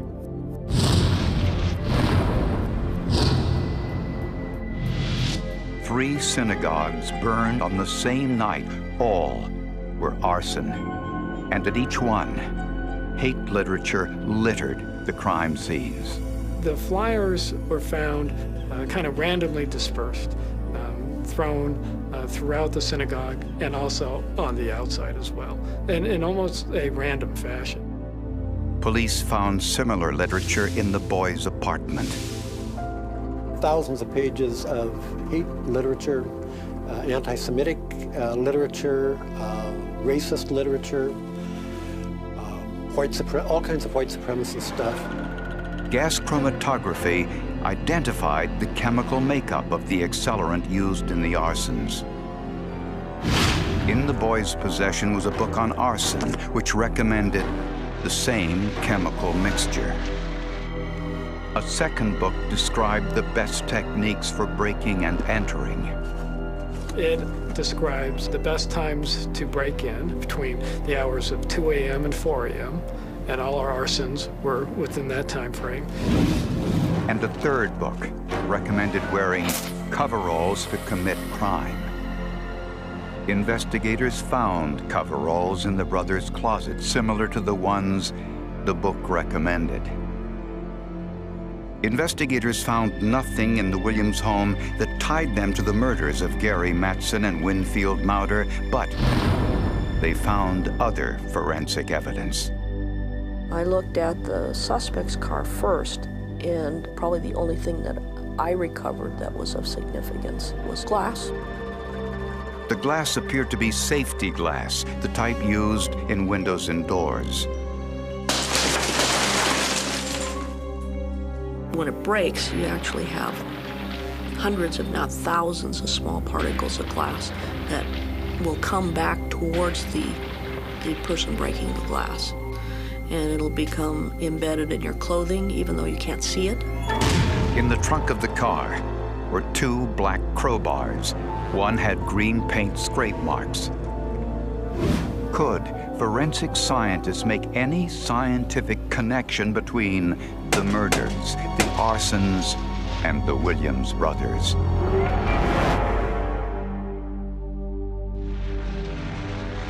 It's hard to describe, to see especially the film footage of the B'nai Israel and the flames pouring out of the structure. Initially, we looked at the extremist groups in the Sacramento area. There were several groups such as neo-Nazi, skinhead, hate groups that had in the past vandalized synagogues and other houses of worship. As police searched for Gary Mattson and Winfield Mauder's killer, they inadvertently found evidence linking their murder suspects to the arson fires set to 3 California synagogues in the same night. All of the evidence from Matthew and Tyler Williams' car and apartment was sent to criminalist Faye Springer, an expert in trace evidence. She started with the glass shards found in the suspect's car. Glass is not an organic material, so it's just made from silicon dioxide, sand basically, and melted. So glass varies a lot by refractive index, and depending on how it's made and what materials go into making it. 3 wavelengths of visible light are passed through the glass. The reflection of that light is measured under the refractive light index. Springer compared the glass in the suspect's car to the broken glass at the synagogues.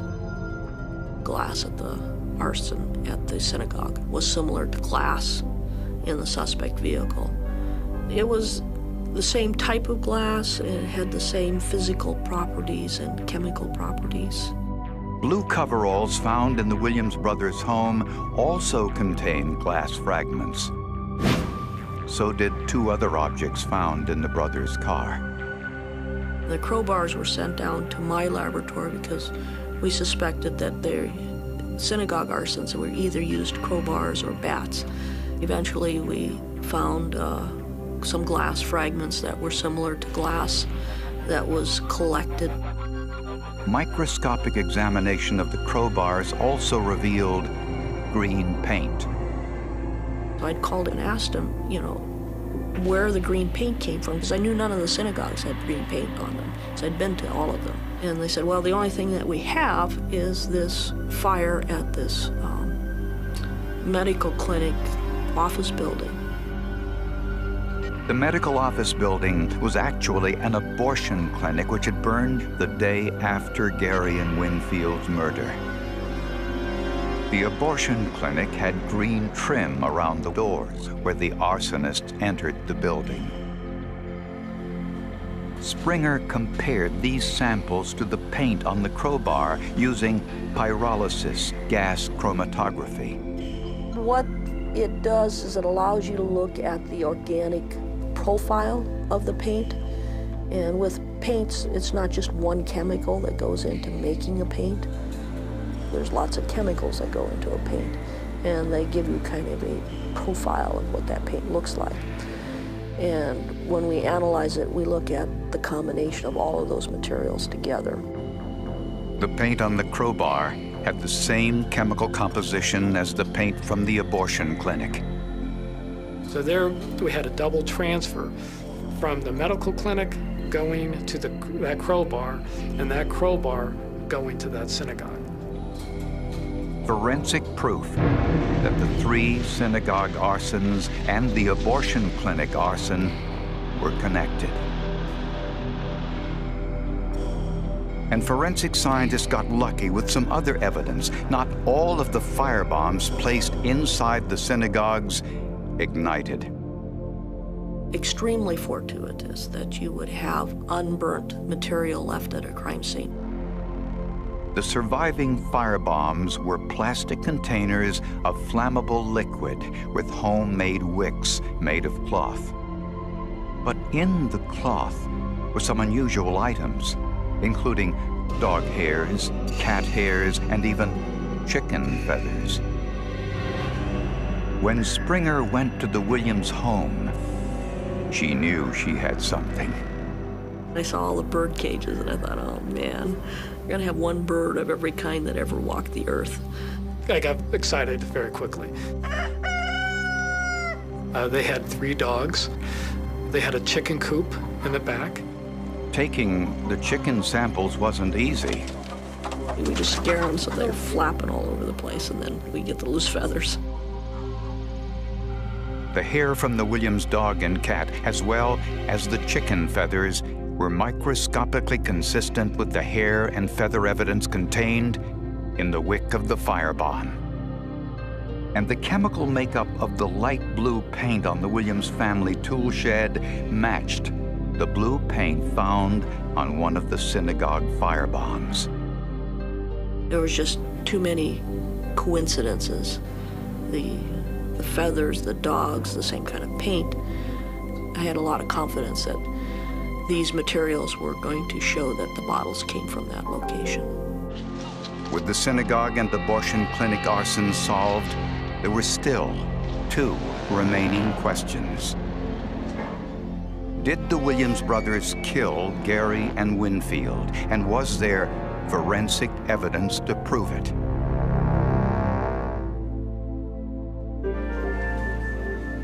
After the 2 Williams brothers were linked to the 4 California arson fires, investigators still needed to solve the murders of Gary Mattson and Winfield Mauter. What we wanted to do was to see if forensically we could get evidence that would, at a later time, lead us and help us prove which individuals committed the crimes. Detectives searched a small cottage behind the Williams brothers' parents' home and found guns and a book on how to make a homemade silencer. A .22 caliber pistol in the brothers' possession had the same homemade silencer. This had some gray tape or duct tape on the end of it, and it had a small hole on the end of that. And you could actually visually see light through that hole.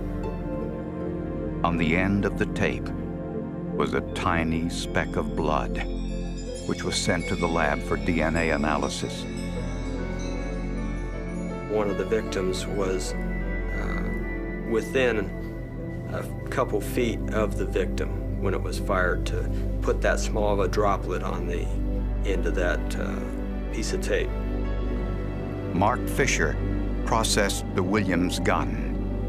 The process was a Mark II .22 caliber pistol, which I developed 3 latent impressions and ultimately identified all 3 as being made by James Tyler Williams, the younger brother. But was this the gun used to kill Winfield and Gary?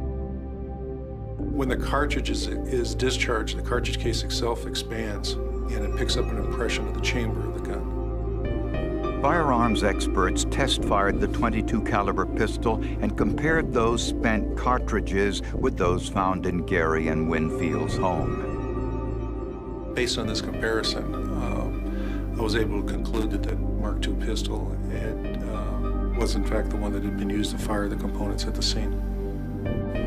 Finally, the DNA testing of the blood found on the end of that pistol confirmed the blood was Winfield Mauter's. The The Williams brothers lived only a few miles from the home Gary and Winfield shared. Prosecutors believe the Williams brothers targeted the couple because they were gay. Matthew Williams knew Winfield Mauder because they had worked together briefly at the local farmers market. Investigators also discovered the brothers were heavily influenced by groups that expressed contempt for gays, Jews, minorities, and abortion rights. They are absolutely a part of that extremist Christian movement that strongly believes that homosexuals are evil and a scourge of the earth. On September 8th, 2001, the Williams brothers pled guilty to arson. While awaiting trial, Matthew Williams committed suicide. It's just fine with me that he killed himself. It's fine with me, except for the fact that it would have been nice to have him stand up in court and let the world see what kind of a person he was. Although they did kill 2 individuals and cause millions of dollars worth of destruction, they failed to ignite this so-called revolution, this uprising against certain institutions. His younger brother Tyler pled guilty to arson and first-degree murder and was sentenced to life in prison. Every year, on the anniversary of Winfield and Gary's death, there's a celebration of life and diversity in Redding, California. Today, in memory of Gary and Winfield, I ask all of you to begin teaching respect for people's differences. This was a case where the forensic evidence identified a trail. Glass from the arsons gets trapped in the perpetrator's clothing, then transferred to his car seat. Paint from the abortion clinic and glass from the synagogue is transferred onto the 2 crowbars found in the suspect's trunk.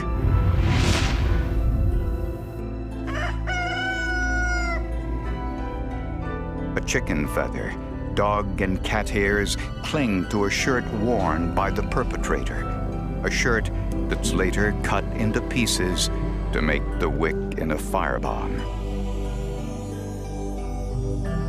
All identified by forensic scientists who often see evidence that to others looks like dirt. Whether it be the paint chips or the glass fragments, the dog hairs, or the chicken feathers, each one is an independent action. And so then it becomes very significant when you have multiple independent actions all associated to the same place. It's great for us because it gives us the assurance that we've got the right people and helps us prove the case at the same time. Well, it's made my job easier. It's made it harder for criminals to get away with their acts, even smart ones.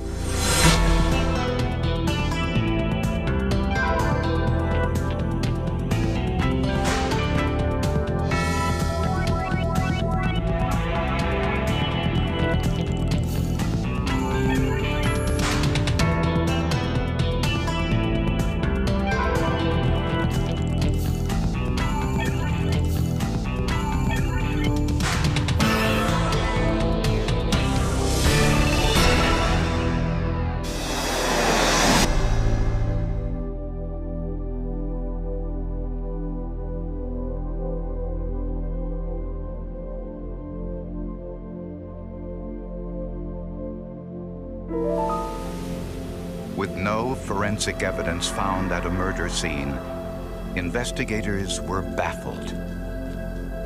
But they suspected that the victim's dog had witnessed the crime. If she had, forensic scientists needed some way to find out what the dog had seen.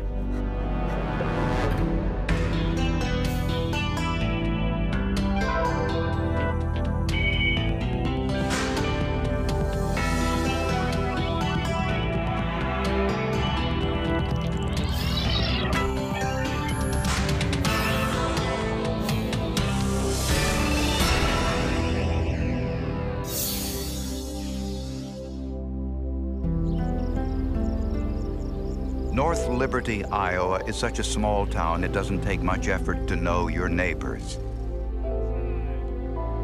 But one resident the townspeople seldom saw was 28-year-old John Heppel. John was somewhat of a recluse. John kind of stayed to himself.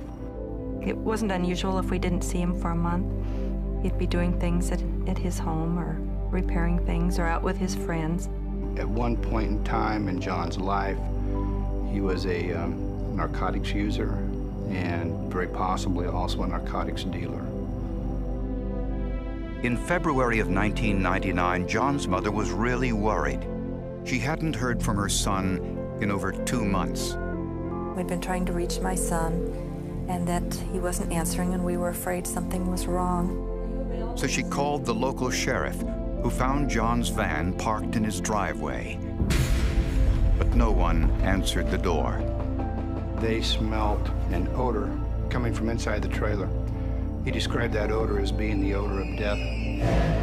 The officers forced their way through the trailer door and found Heppel dead, slumped in a chair. The body appeared to be in a position of someone who would have been watching TV and had laid their head down on their arm, on their pillow, and gone to sleep. The body was completely covered. I'd had a blanket over the entire body, over the head, over all of the body. He had been shot twice in the back of the head with a .22 caliber pistol. The advanced date of decomposition revealed the murder happened weeks earlier. There were no signs of forced entry, and the trailer doors were locked.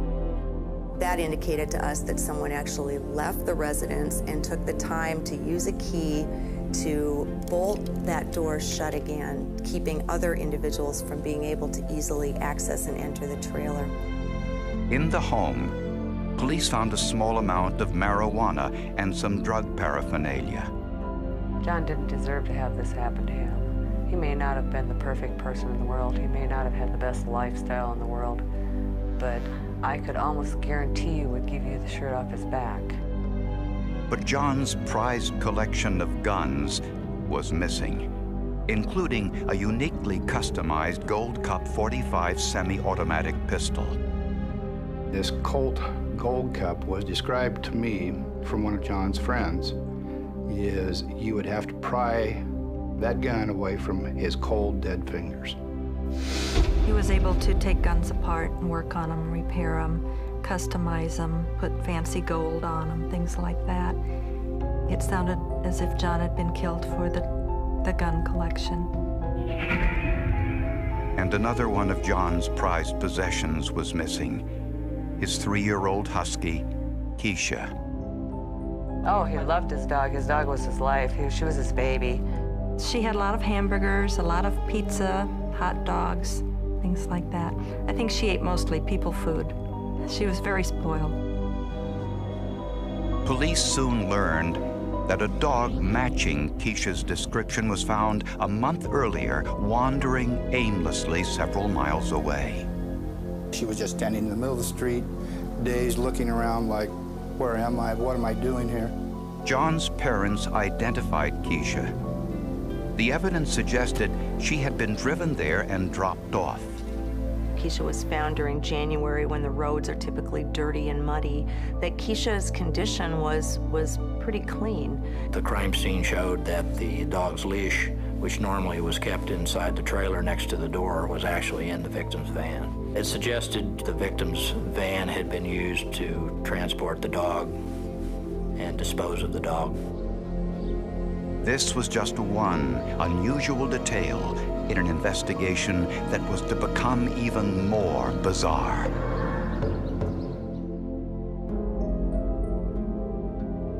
An autopsy on 28-year-old John Heppel revealed he had been killed long before his body was found. But the medical examiner was unable to determine exactly when he was killed. Without an idea as to when the time of death is, it obviously becomes very much more difficult to determine who are suspects and who are people that you can rule out. Heppel's dog Keisha was found on January 22nd. Hebble's telephone answering machine had messages not yet listened to. The earliest unheard message was left that same day, January 22nd. John would not use the answering machine to screen his telephone calls. If someone called, John wanted to talk to him. So therefore, we knew that January 22nd, 23rd, John was dead. With this information, authorities questioned John's friends and family. We had three primary suspects in this case: Mike Harding, Andrew Rich, and Sharon Snyder. The first suspect, Mike Harding, was a friend of John Hebble's. A witness recalled seeing Harding's truck parked near Hebble's home around the time of the murder. Mike Harding was good friends with John. We knew that John and Mike had some narcotics business together. But Harding had an alibi for the time of the murder, and he passed a polygraph test. The next two suspects, Andrew Rich and Sharon Schneider, were friends of John's who lived about an 18-hour drive away in Gray Bull, Wyoming. We learned from a good friend who saw Andrew Rich and John Hebble together on January 18th of 1999 that in fact Andrew Rich had been at the trailer house of John Hebble. But Andy said John was alive and well when he and Sharon left to return home. Police searched the couple's apartment and found marijuana, methamphetamine, and several .22 caliber bullets, the same caliber used to kill Hebble. These bullets, along with the slugs from Hebble's body, were sent to the FBI lab for a neutron activation test. That's where the lead is shaved off of the bullet. It's melted down, and atoms are counted. Counted, then compared. But the atomic composition of the bullets recovered from John Hebble was not what investigators had hoped for. The results showed us that the bullets that we had recovered from John were not the same bullets that was removed from Andy Rich's house in Gray Bull, Wyoming. Investigators found smudge marks on the inside windows of Rich's Jeep, similar to those caused by animals when pressing their noses against the glass. Was it possible that Rich used his car to transport Hebble's dog across town after the murder? Police took Keisha's nose print in the same way they collect human fingerprints. Each dog's nose print is as unique as a fingerprint. Unfortunately, we weren't able to get the type of smudges or prints actually from the vehicle that would enable us to do that, but it certainly was an interesting element that we pursued for some time. After several months with no forensic evidence and very few leads, the investigation into John Hebble's murder was starting to turn cold. So investigators turned to Hebble's dog for more information. As it turned out, that dog was going to play a very important part in solving John's death.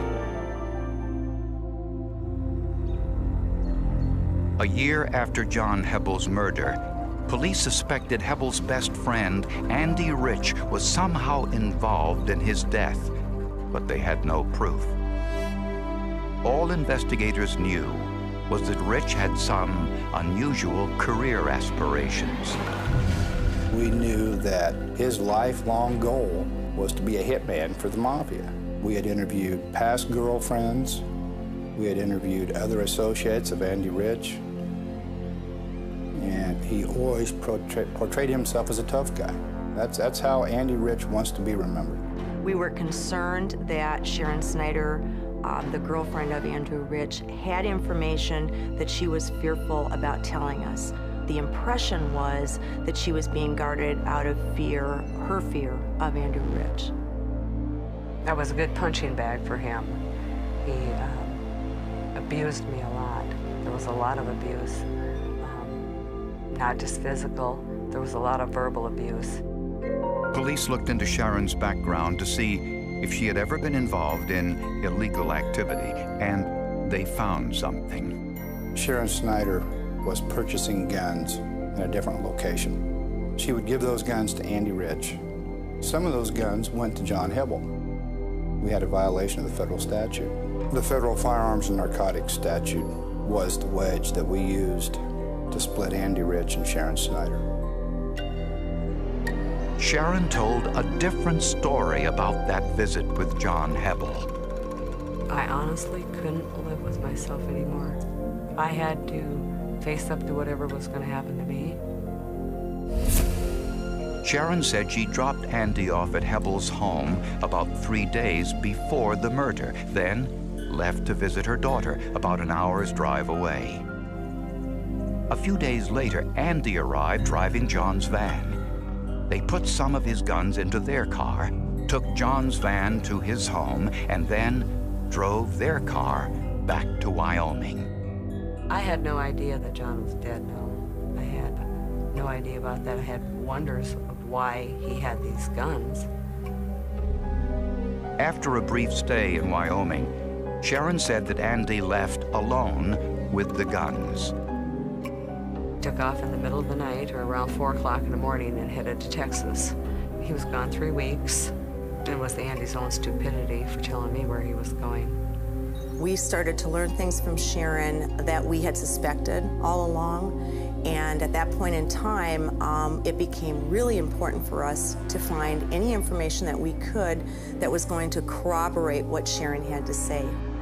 Police visited the man Andy Rich stayed with during that trip to Texas.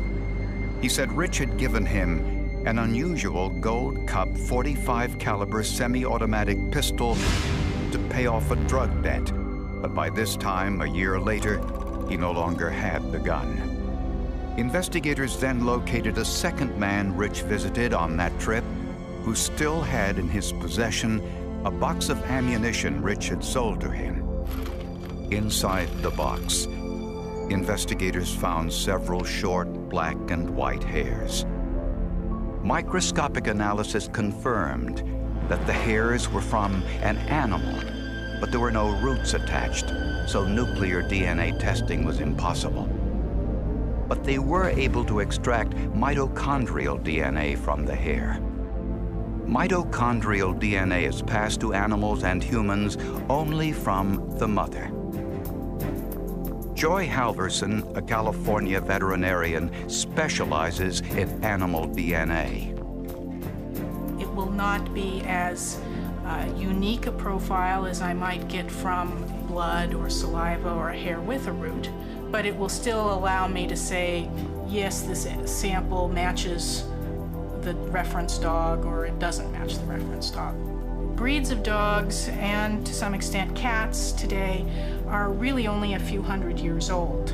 And so they don't differ that much that you could definitively say, for example, well, that's a Dalmatian. Halverson performed a PCR test, which stands for polymerase chain reaction. It's basically like taking one page out of a book and ignoring the rest of the book and Xeroxing that page 1,000,000 times. And now you have that page in so much quantity that you can see it. Then the sample was sequenced to get a visual representation of the DNA type. When she compared the DNA from the hair in the ammunition box to a sample of Keisha's hair, she found a haplotype in both sets that was extremely rare, occurring only in 1 in 300 dogs. The chance of having that match just by random was pretty low. Combined with, I'm sure, the circumstances of the case, if I were sitting on the jury, I would find that to be a compelling piece of evidence in the case. This was forensic proof that Rich was in possession of an item stolen from John Hebel. Then, investigators got another break. The man who was given the Gold Cup pistol said he still had the gun box. Inside was a note listing all of the custom alterations made to the pistol, as well as the costs. Doug Vanoy asked me if I thought that was John's handwriting, and I thought it was. But to be sure, investigators needed an expert. For that, they turned to Gary Licht, a forensic document examiner. He compared the note to known samples of Hebbel's handwriting. The question material was written with somewhat heavy pressure. In the known writings, that was also written with that same sort of pressure. They were also all hand-printed, and his known writings also relied heavily on printing and not cursive. He looked for unique features in individual letters in John's known writings, features he then tried to locate in the question document. In the creation of other letters, such as a lowercase d, I looked to see if it's made with one stroke. In other words, the pen moves down on the stem, back up slightly, and counterclockwise motion forms the loop on the lowercase d. Based on his comparisons, Licht was able to draw a definitive conclusion. I was able to identify the writer of the question material as John Hebbel. Proof that it was Hebbel's gun and no other that Andy took with him to Texas. Based on the handwriting analysis and the dog DNA, Andy Rich was arrested and charged with John Hebbel's murder. It was nothing. He was a user of people. He would manipulate, he would use them for his own gain. He didn't care about anybody. He didn't care about anybody but himself. In court, Rich had an interesting response to the forensic evidence against him. The forensic evidence showed that Andy Rich was in John Hebbel's home around the time of his murder. Based on the position of the body, prosecutors believe Rich killed Hebbel after he fell asleep in the living room watching TV. The motive was apparently money. Rich wanted to sell Hebbel's gun collection for either cash or drugs. The shooting may have agitated Hebbel's dog. To stop the barking, Rich put Keisha in Hebbel's van, then drove her several miles away before letting her out in a strange neighborhood. Little did he realize that Keisha's hair would be found in the stolen box of ammunition, and that canine DNA testing would prove it came from Hebbel's beloved dog. Andy hated that dog. Andy could not stand Keisha. I don't know why he spared her. I have no idea. How can you spare an animal and shoot a human? When Rich sold Hebbel's prized pistol in Texas, he left the note inside with handwriting that matched Hebbel's known handwriting samples. The witness testimony and the forensic testimony piled together just added up like bricks in this case. And it was because of the two and putting those two together that we were able to solve this case in the first place. Douglas Eugene Vanoy. On the day before his murder trial was to start, Andy Rich made a surprise announcement. He said, I killed John Hebbel for his guns. But he never turned around and never addressed the family. Never apologized for what he had done or showed any remorse for what he had done. I was somewhat stunned by that. I thought that was the point in time where he would accept responsibility and do the right thing. The parents and family of John Hebbel were sitting behind him. It was his chance to try to make amends. He failed miserably in doing that. Even at Andrew Rich's own admittance, John was one of his 5 best friends in this world. And he's so much a piece of trash that he killed one of his best friends. Rich pleaded guilty to first-degree robbery and voluntary manslaughter and was sentenced to 35 years in prison. In exchange for her cooperation, Sharon Schneider was charged for drug possession and was sentenced to 6 months in a halfway house and 2.5 years probation. Sharon was not a witness to the crime. Sharon had pieces of the puzzle that she gave us that we could put together to solve the crime. I think it's very interesting how Keisha helped ultimately to be able to solve the crime of the homicide of her master. I feel that Keisha solved the case along with the detectives. I mean, she provided the evidence against Andrew Rich. She got her man.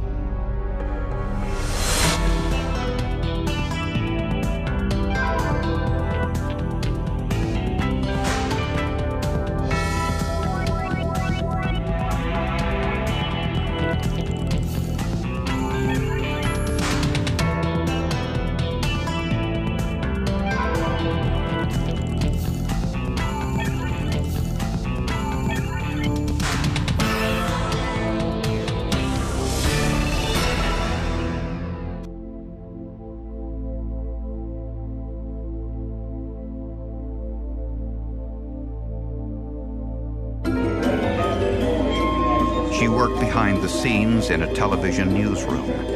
But one day, instead of covering the news, she became the news.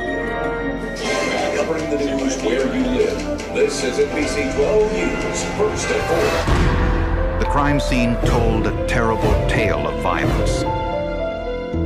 But it would take DNA, a behavioral profile, and a computer to solve the case.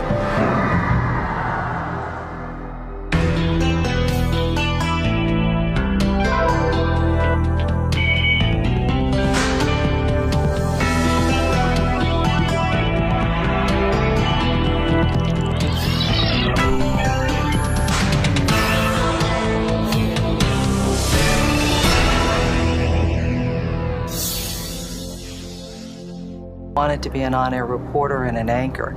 At the time she was working for us, she was editing tape, and so she pretty much gathered the material for the broadcast and put it together. 19, Hope became pregnant while still in college. She and the baby's father shared custody of their son, but decided marriage would have been a mistake. I think we realized that we needed a lot of growing up. We had to grow up in order to really take on that whole responsibility of marriage. And I think that was the bottom line. By all accounts, Hope was a devoted mother and a determined career woman. That's why on the afternoon of July 11, 1994, co-workers in the newsroom became alarmed when she did not report to work. Calls to Hope's home went unanswered. We had a crew in the area, so we sent them by to find out what might be going on and to knock on her door. They went in, and when they got there, there was police tape set up around the apartment complex. You could actually smell death, if that's something that you can imagine. When you walked in, you could see the blood on the door. Investigators had two mysteries to solve. Who killed Hope Hall, and where was her 3-year-old son? Police contacted the baby's father, Robert Kinney. I remember I was at home at my mom's house, and I just walked in the door, and my mom had told me that a detective had called. Kinney told police that their son, young Robert, was with him in Northern Virginia, about a 2 hours drive away. The child was spending the summer there. Police asked Kinney to come in for questioning. My father rode down with me. I couldn't feel anything. I just... So many felons have a tendency to commit crimes again once they are released from the system. Back at Hope Hall's apartment, scientists found unidentified blood, presumably the killer's, on the broken drinking glass in the kitchen. The knife on the bathroom sink also had the killer's blood. Forensic testing also found signs of sexual assault. From the crime scene evidence, forensic scientists performed a DQ alpha and polymarker DNA analysis. polymarker consisted of 5 different areas of the DNA. DQ alpha was a 6th area of the DNA. So these were just 6 areas of the DNA that we were looking at for differences between individuals. When scientists entered the DNA of Hope Hall's killer into their database, they could find no match, so investigators looked elsewhere. Most homicides are committed by people where there is some level of relationship. It can be very close, or it can be not very close at all. Police spoke with the baby's father, Robert Kinney. He had an alibi. He was at his home over a 2-hour drive away at the time of the murder. Even with this alibi, Kinney voluntarily submitted a blood sample for DNA testing. I was, more than happy to assist them in any way I can to, eliminate me so that they can focus on whoever is responsible. So that didn't bother me. But his DNA did not match blood found at the crime scene, so Kinney was cleared. Relieved. Knowing one thing and scientific data proving another is 2 different things. My gut said he did not do this. Next, investigators looked into Hope's lifestyle for possible clues. I knew how careful she was about her own safety. I just couldn't believe that she would be anywhere where she'd be at risk for being murdered. We didn't see anything that indicated that she was out running around or anything else that would make us say, oh, maybe she ran into somebody in a bar or something like that she could have brought home. But investigators found 2 potential witnesses. 2 neighbors saw a man without a shirt running from Hope's apartment building on the night of her murder. They said he had a tattoo on his arm and chest which looked like Greek symbols. The brand was of the shape of a horseshoe with a lightning bolt going through, which is the emblem of the Omega Sapphire. The results of Quick's DNA test.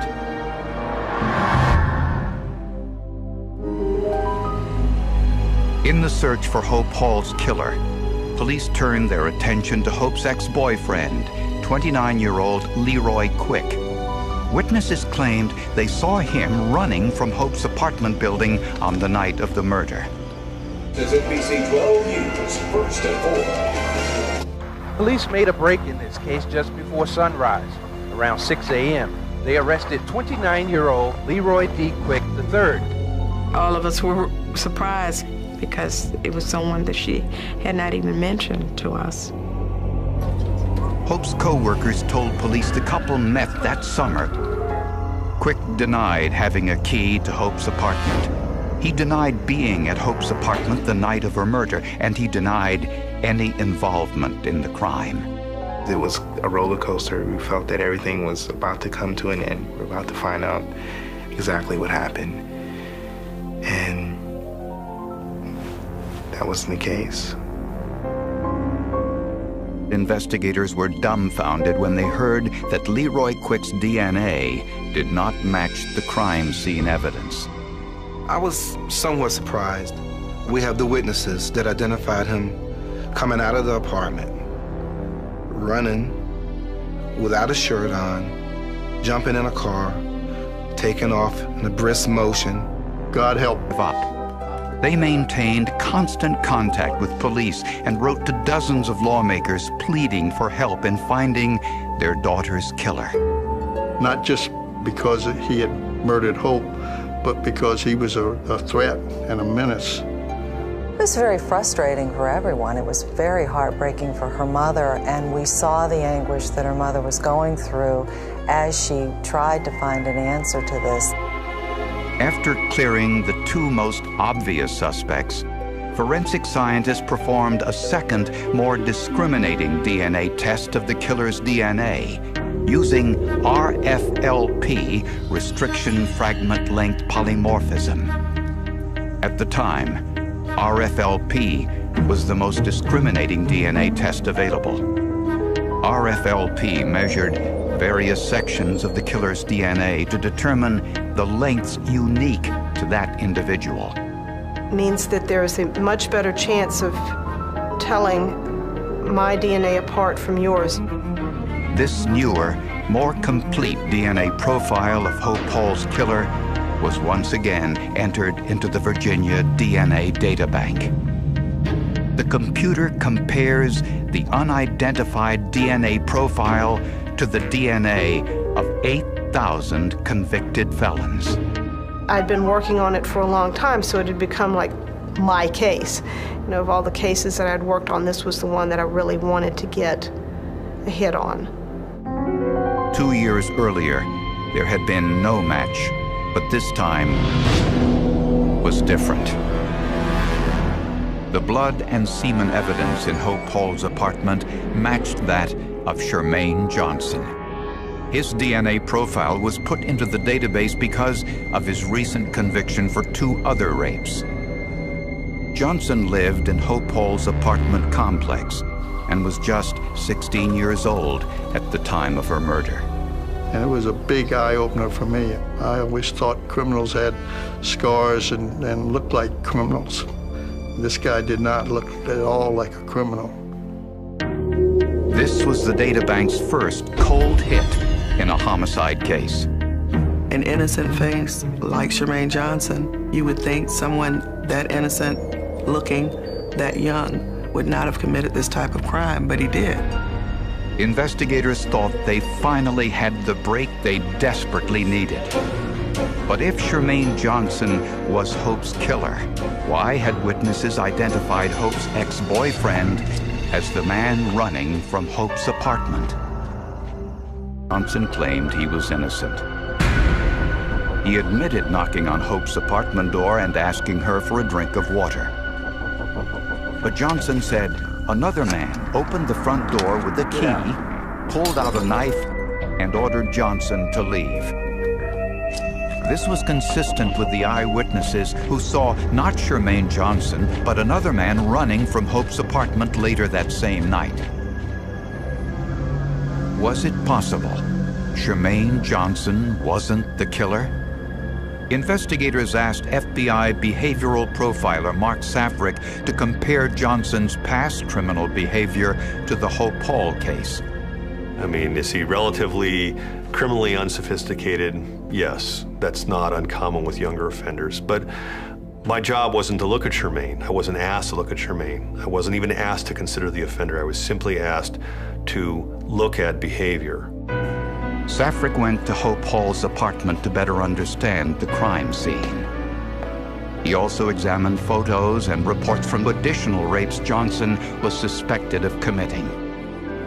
Safrick found many behavioral links in all 5 crimes. All of the victims were young and lived close to Shermaine Johnson's home. There is a dynamic that connects all of them, contrary to many sexual assaults, where the offender contacts and captures and assaults the victim all in the same area. Here we have a guy who wants to capture and then subsequently move all of his victims to another location to engage in the sexual assault.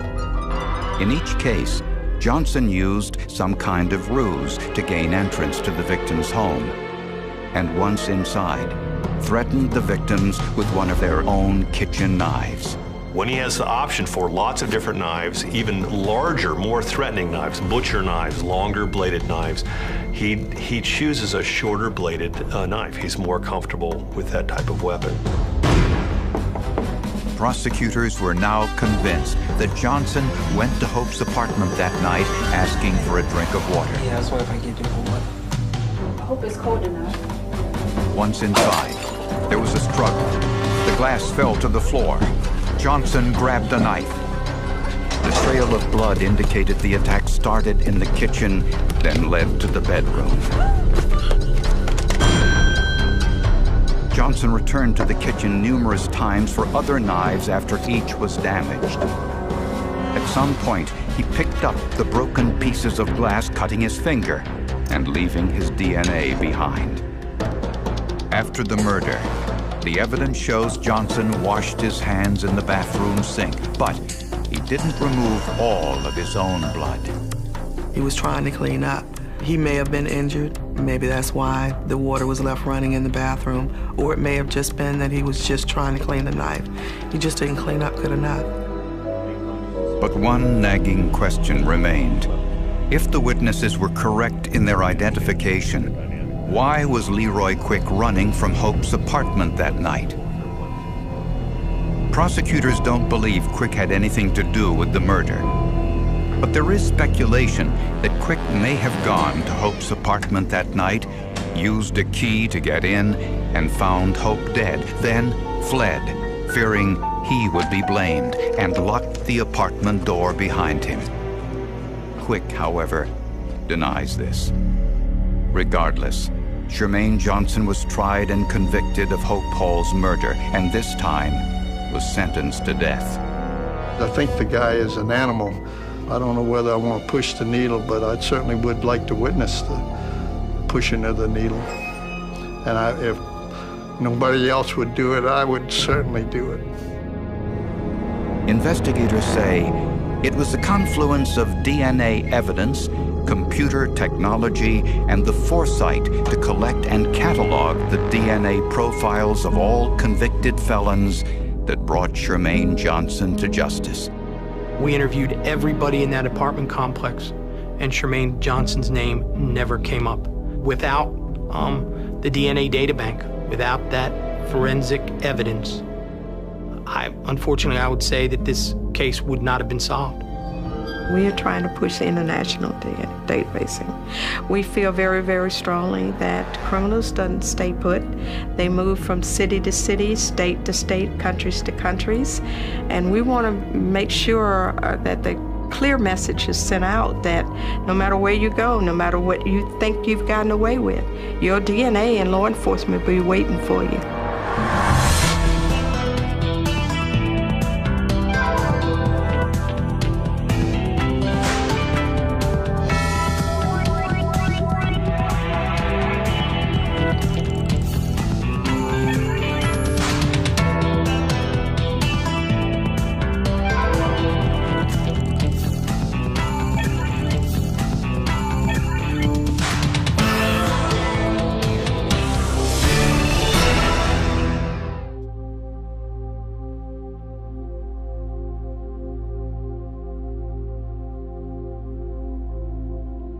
Fire, do you have an emergency? Yes, I need rescue. 2145 Northeast 124th Street. When investigators arrived at the scene of a shooting, they found a most knowledgeable witness.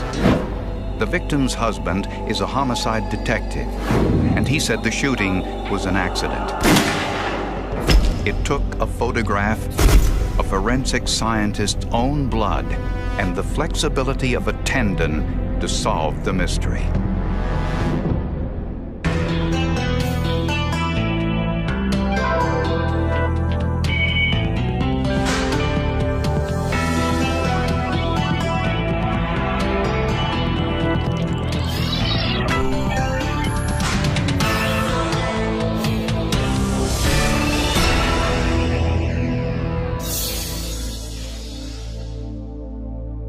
Very vulgar, very, very rough. I mean, she was just so sweet that even the inmates couldn't cuss her out.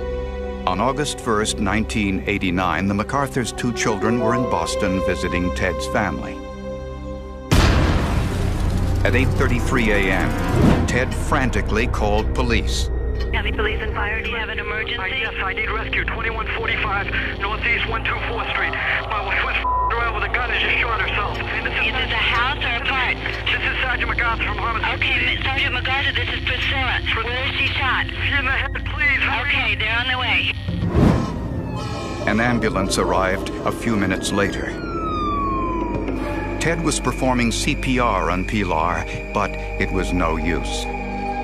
8 minutes after they arrived, medical personnel pronounced Pilar dead from a single gunshot wound to her head. Don Slavonic headed the investigation. He recognized Ted MacArthur as a fellow homicide investigator. I didn't specifically know the man. I knew the name. I had seen him at a homicide school maybe a year before.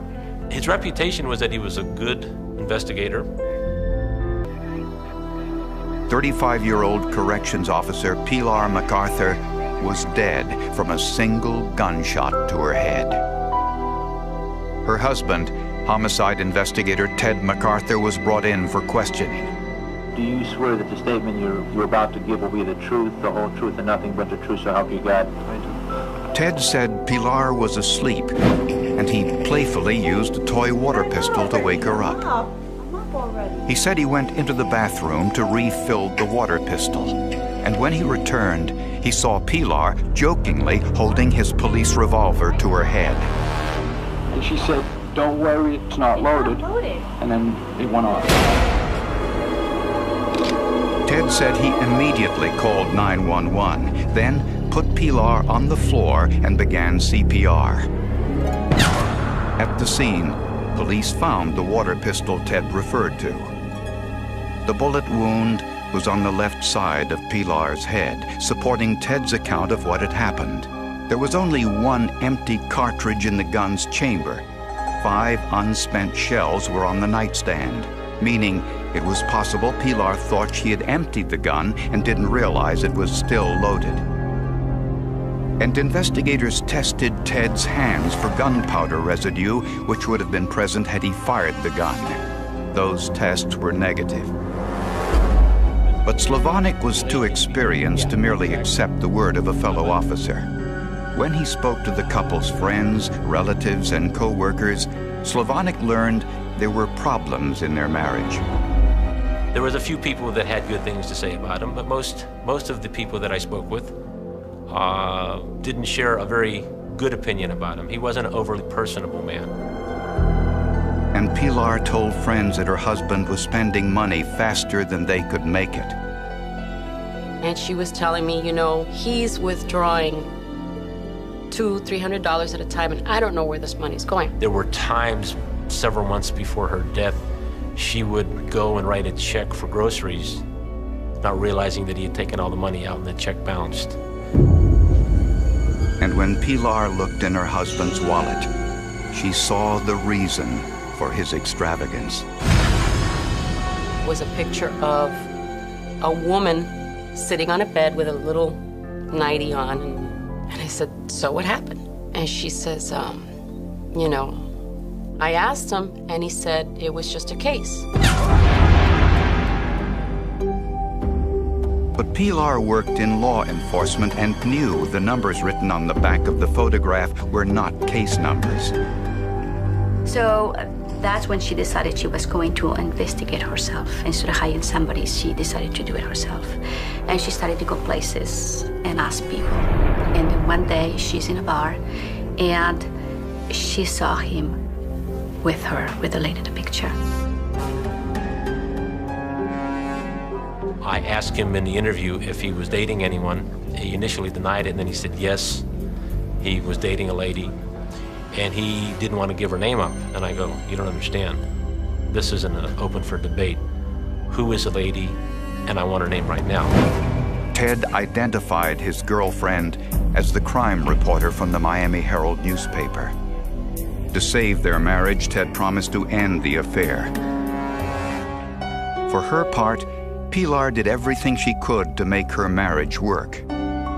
She was making an effort on her part to really win her husband back and really rekindle the relationship. And part of that was, of course, as with any relationship, you know, making yourself look good, losing the weight, getting a makeover, but changing your style of clothing to include, you know, the naughty lingerie and stuff like that.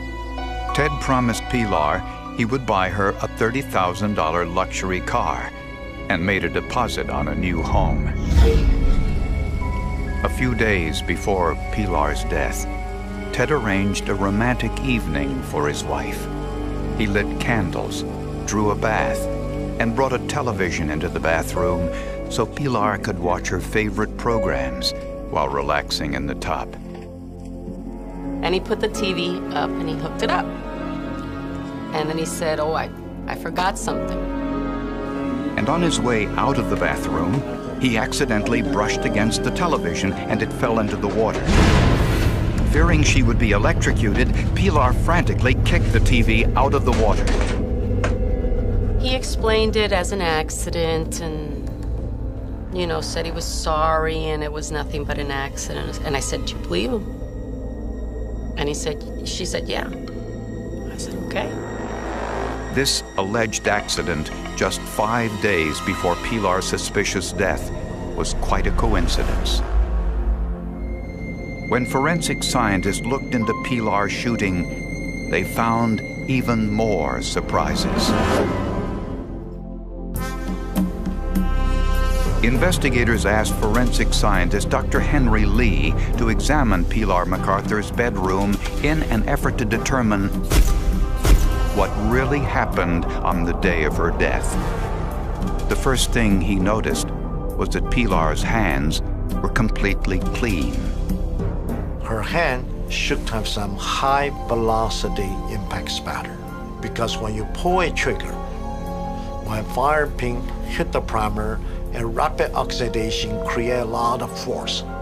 That force pushed the bullet forward, impact the side, and blood spatter will project forward, also backwards. And Ted told investigators that he moved Pilar's body to the floor immediately to perform CPR after the shooting. But Dr. Lee saw something suspicious. There appeared to be too much blood on the pillow. We weighted all the blood cross, then times the factor, we developed the formula, estimate how much blood original has. And if somebody lost that much blood, it takes a while, not going to be a few seconds. By weighing the dried blood, Dr. Lee determined that Pilar lost 1/3 of her blood volume, from 1,000 to 2,000 cc's, while her head was on the pillow. 1 to 2,000 cc of blood, that's quite a bit of blood. Since only one gunshot wound, it's not like a water faucet you open up, all the volume coming down. At the initial injury, the blood going to gushing out, because that time the body system is still hard, still pumping, with its pressure coming out much faster. Then gradually slow down, the blood owns out. Finally cease the function, the blood just leak it out. From that volume, Dr. Lee estimated Pilar had been on the bed for about 15 minutes before Ted moved her to the floor. This contradicted Ted's story that he moved Pilar to the floor immediately after the gunshot. So within a minute or few seconds you move the body already, how that much 1 to 2,000 cc blood got deposited in the bed sheet? Doesn't make sense. Dr. Lee then read the statement of the policeman who arrived at the shooting scene within a minute of the 911 call. He said that the blood on the bed had already coagulated. When blood coagulates, the serum, which is clear, separates from the cells and platelets, which are red. The blood smear on the bed, created when Ted moved his wife to the floor, showed clearly that the serum had separated from the cells. This meant that Pilar's body had been moved after the blood coagulated. To find out how long it takes human blood to coagulate, Dr. Lee drew 500 cc's of his own blood for an experiment. You cannot use Red Cross blood. Those are blood have preservatives, EDTA. So fresh blood has to come from a human source. At room temperature, it took 15 to 20 minutes for Dr. Lee's blood to coagulate or separate into its components, proving that Pilar had been dead 15 to 20 minutes before the paramedics arrived. If the body was moved right away, we should see a pure blood smear instead of just a serum smear. That indicative has to wait and stage the scene. Now the scene could be a staged scene. but it didn't prove that Pilar was murdered. That information would come from ballistics expert Dr. Vincent DeMaio, chief medical examiner in Bexar County, Texas. The first thing he saw was that the wound was on the left side of Pilar's head, yet Pilar was right-handed. You can't say just based on that he was lying, but that she used her left hand is kind of a flag that makes you think maybe you should look a little harder on this case than you would normally. Dr. DeMaio knew the exact position of the gun because he could see the outline of the gun's sight on Pilar's skin. It was a contact wound, and imprinted on the skin was the imprint of the muzzle of the gun, so that I knew how the muzzle of the gun was oriented. When he placed the gun in the same position with the correct angle of the bullet's downward trajectory, he discovered something interesting. Let me demonstrate. If we sweep up this way, and then we'd have to turn it this way. The problem is the way your hand is twisted, the tendons are pulled, and you cannot pull the trigger, no matter how hard you try, because the tendons are stretched. In this position, of course, you can. This position, you can't.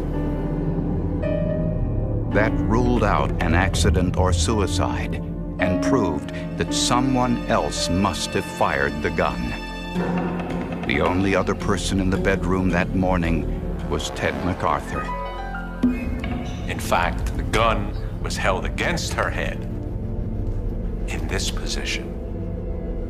And so, really, the person who solved this case and proved it was a homicide is the husband. Based on his account and based on the findings at autopsy, it was obvious he was lying. Ted MacArthur went before the public to proclaim his innocence. I faced the death penalty in this case. I was offered a plea early on in this case. I wouldn't plead to making an illegal left turn in connection with this case. I did absolutely nothing wrong. Soon, it would be up to a jury to decide. Ted MacArthur claimed that his wife put a gun to her head as a joke and that it accidentally went off and killed her. There are enough real homicides in Dade County that occur on a regular basis than to try to take an accidental death, for whatever the reasons are, and to turn it around and to do this. Prosecutors believe it was cold-blooded murder and that Ted's motive was money. The couple's bank records revealed Ted was spending lavishly on his mistress. He couldn't afford the new house and car. He never was going to buy the house because he couldn't afford it. He wasn't going to buy the car because he couldn't afford it. All these other issues were simply a show to make his wife think that he was trying to save their marriage. And Ted took out a $250,000 life insurance policy on Pilar. 5 weeks before she was murdered. That is suspicious. Added to existing policies, Ted stood to collect $470,000 if Pilar died accidentally. To solve his money problems, end his marriage, and start a new life with his mistress, prosecutors believe Ted killed his wife and tried to make it look like an accident. He gets money. He's a recipient of sympathy. He has a glowing reputation. No one's going to question him. Almost 4 years after Pilar's death, Ted MacArthur was charged with first-degree murder. During the trial, a relaxed, confident MacArthur stuck to his story that Pilar was joking around when she accidentally shot herself. I remember screaming to her, the gun was loaded, and she was smiling at me, and she said, "No, it's not." And at that point, my feelings are that the gun was coming away from her head. discharged. But the forensic evidence showed otherwise. Prosecutors believe that Pilar was probably sleeping on her right side when Ted fired the bullet into her left temple. He took the remaining bullets out of the gun and put them on the nightstand, wiped the gun to remove his prints, then washed his hands to remove the gunpowder residue. All of this took time, about 15 minutes. In this delay, Pilar's blood coagulated.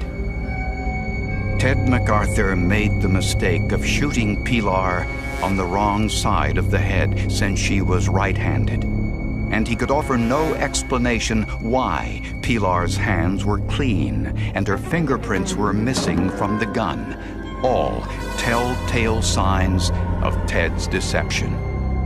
Even though he was an experienced homicide detective, MacArthur was unable to stage the perfect crime. What happened is they got a very detailed explanation of what happened, so he couldn't change his story, and they recorded it. He, in turn, didn't realize the significance of the statement he was giving. He didn't realize that there was going to be a muzzle imprint. A jury found Ted MacArthur guilty of first-degree murder. He was sentenced to life in prison.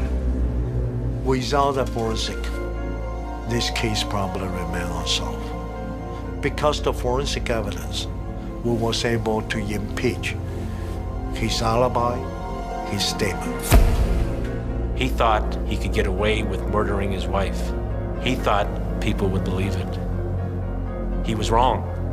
His wife is dead, but he's paying the price.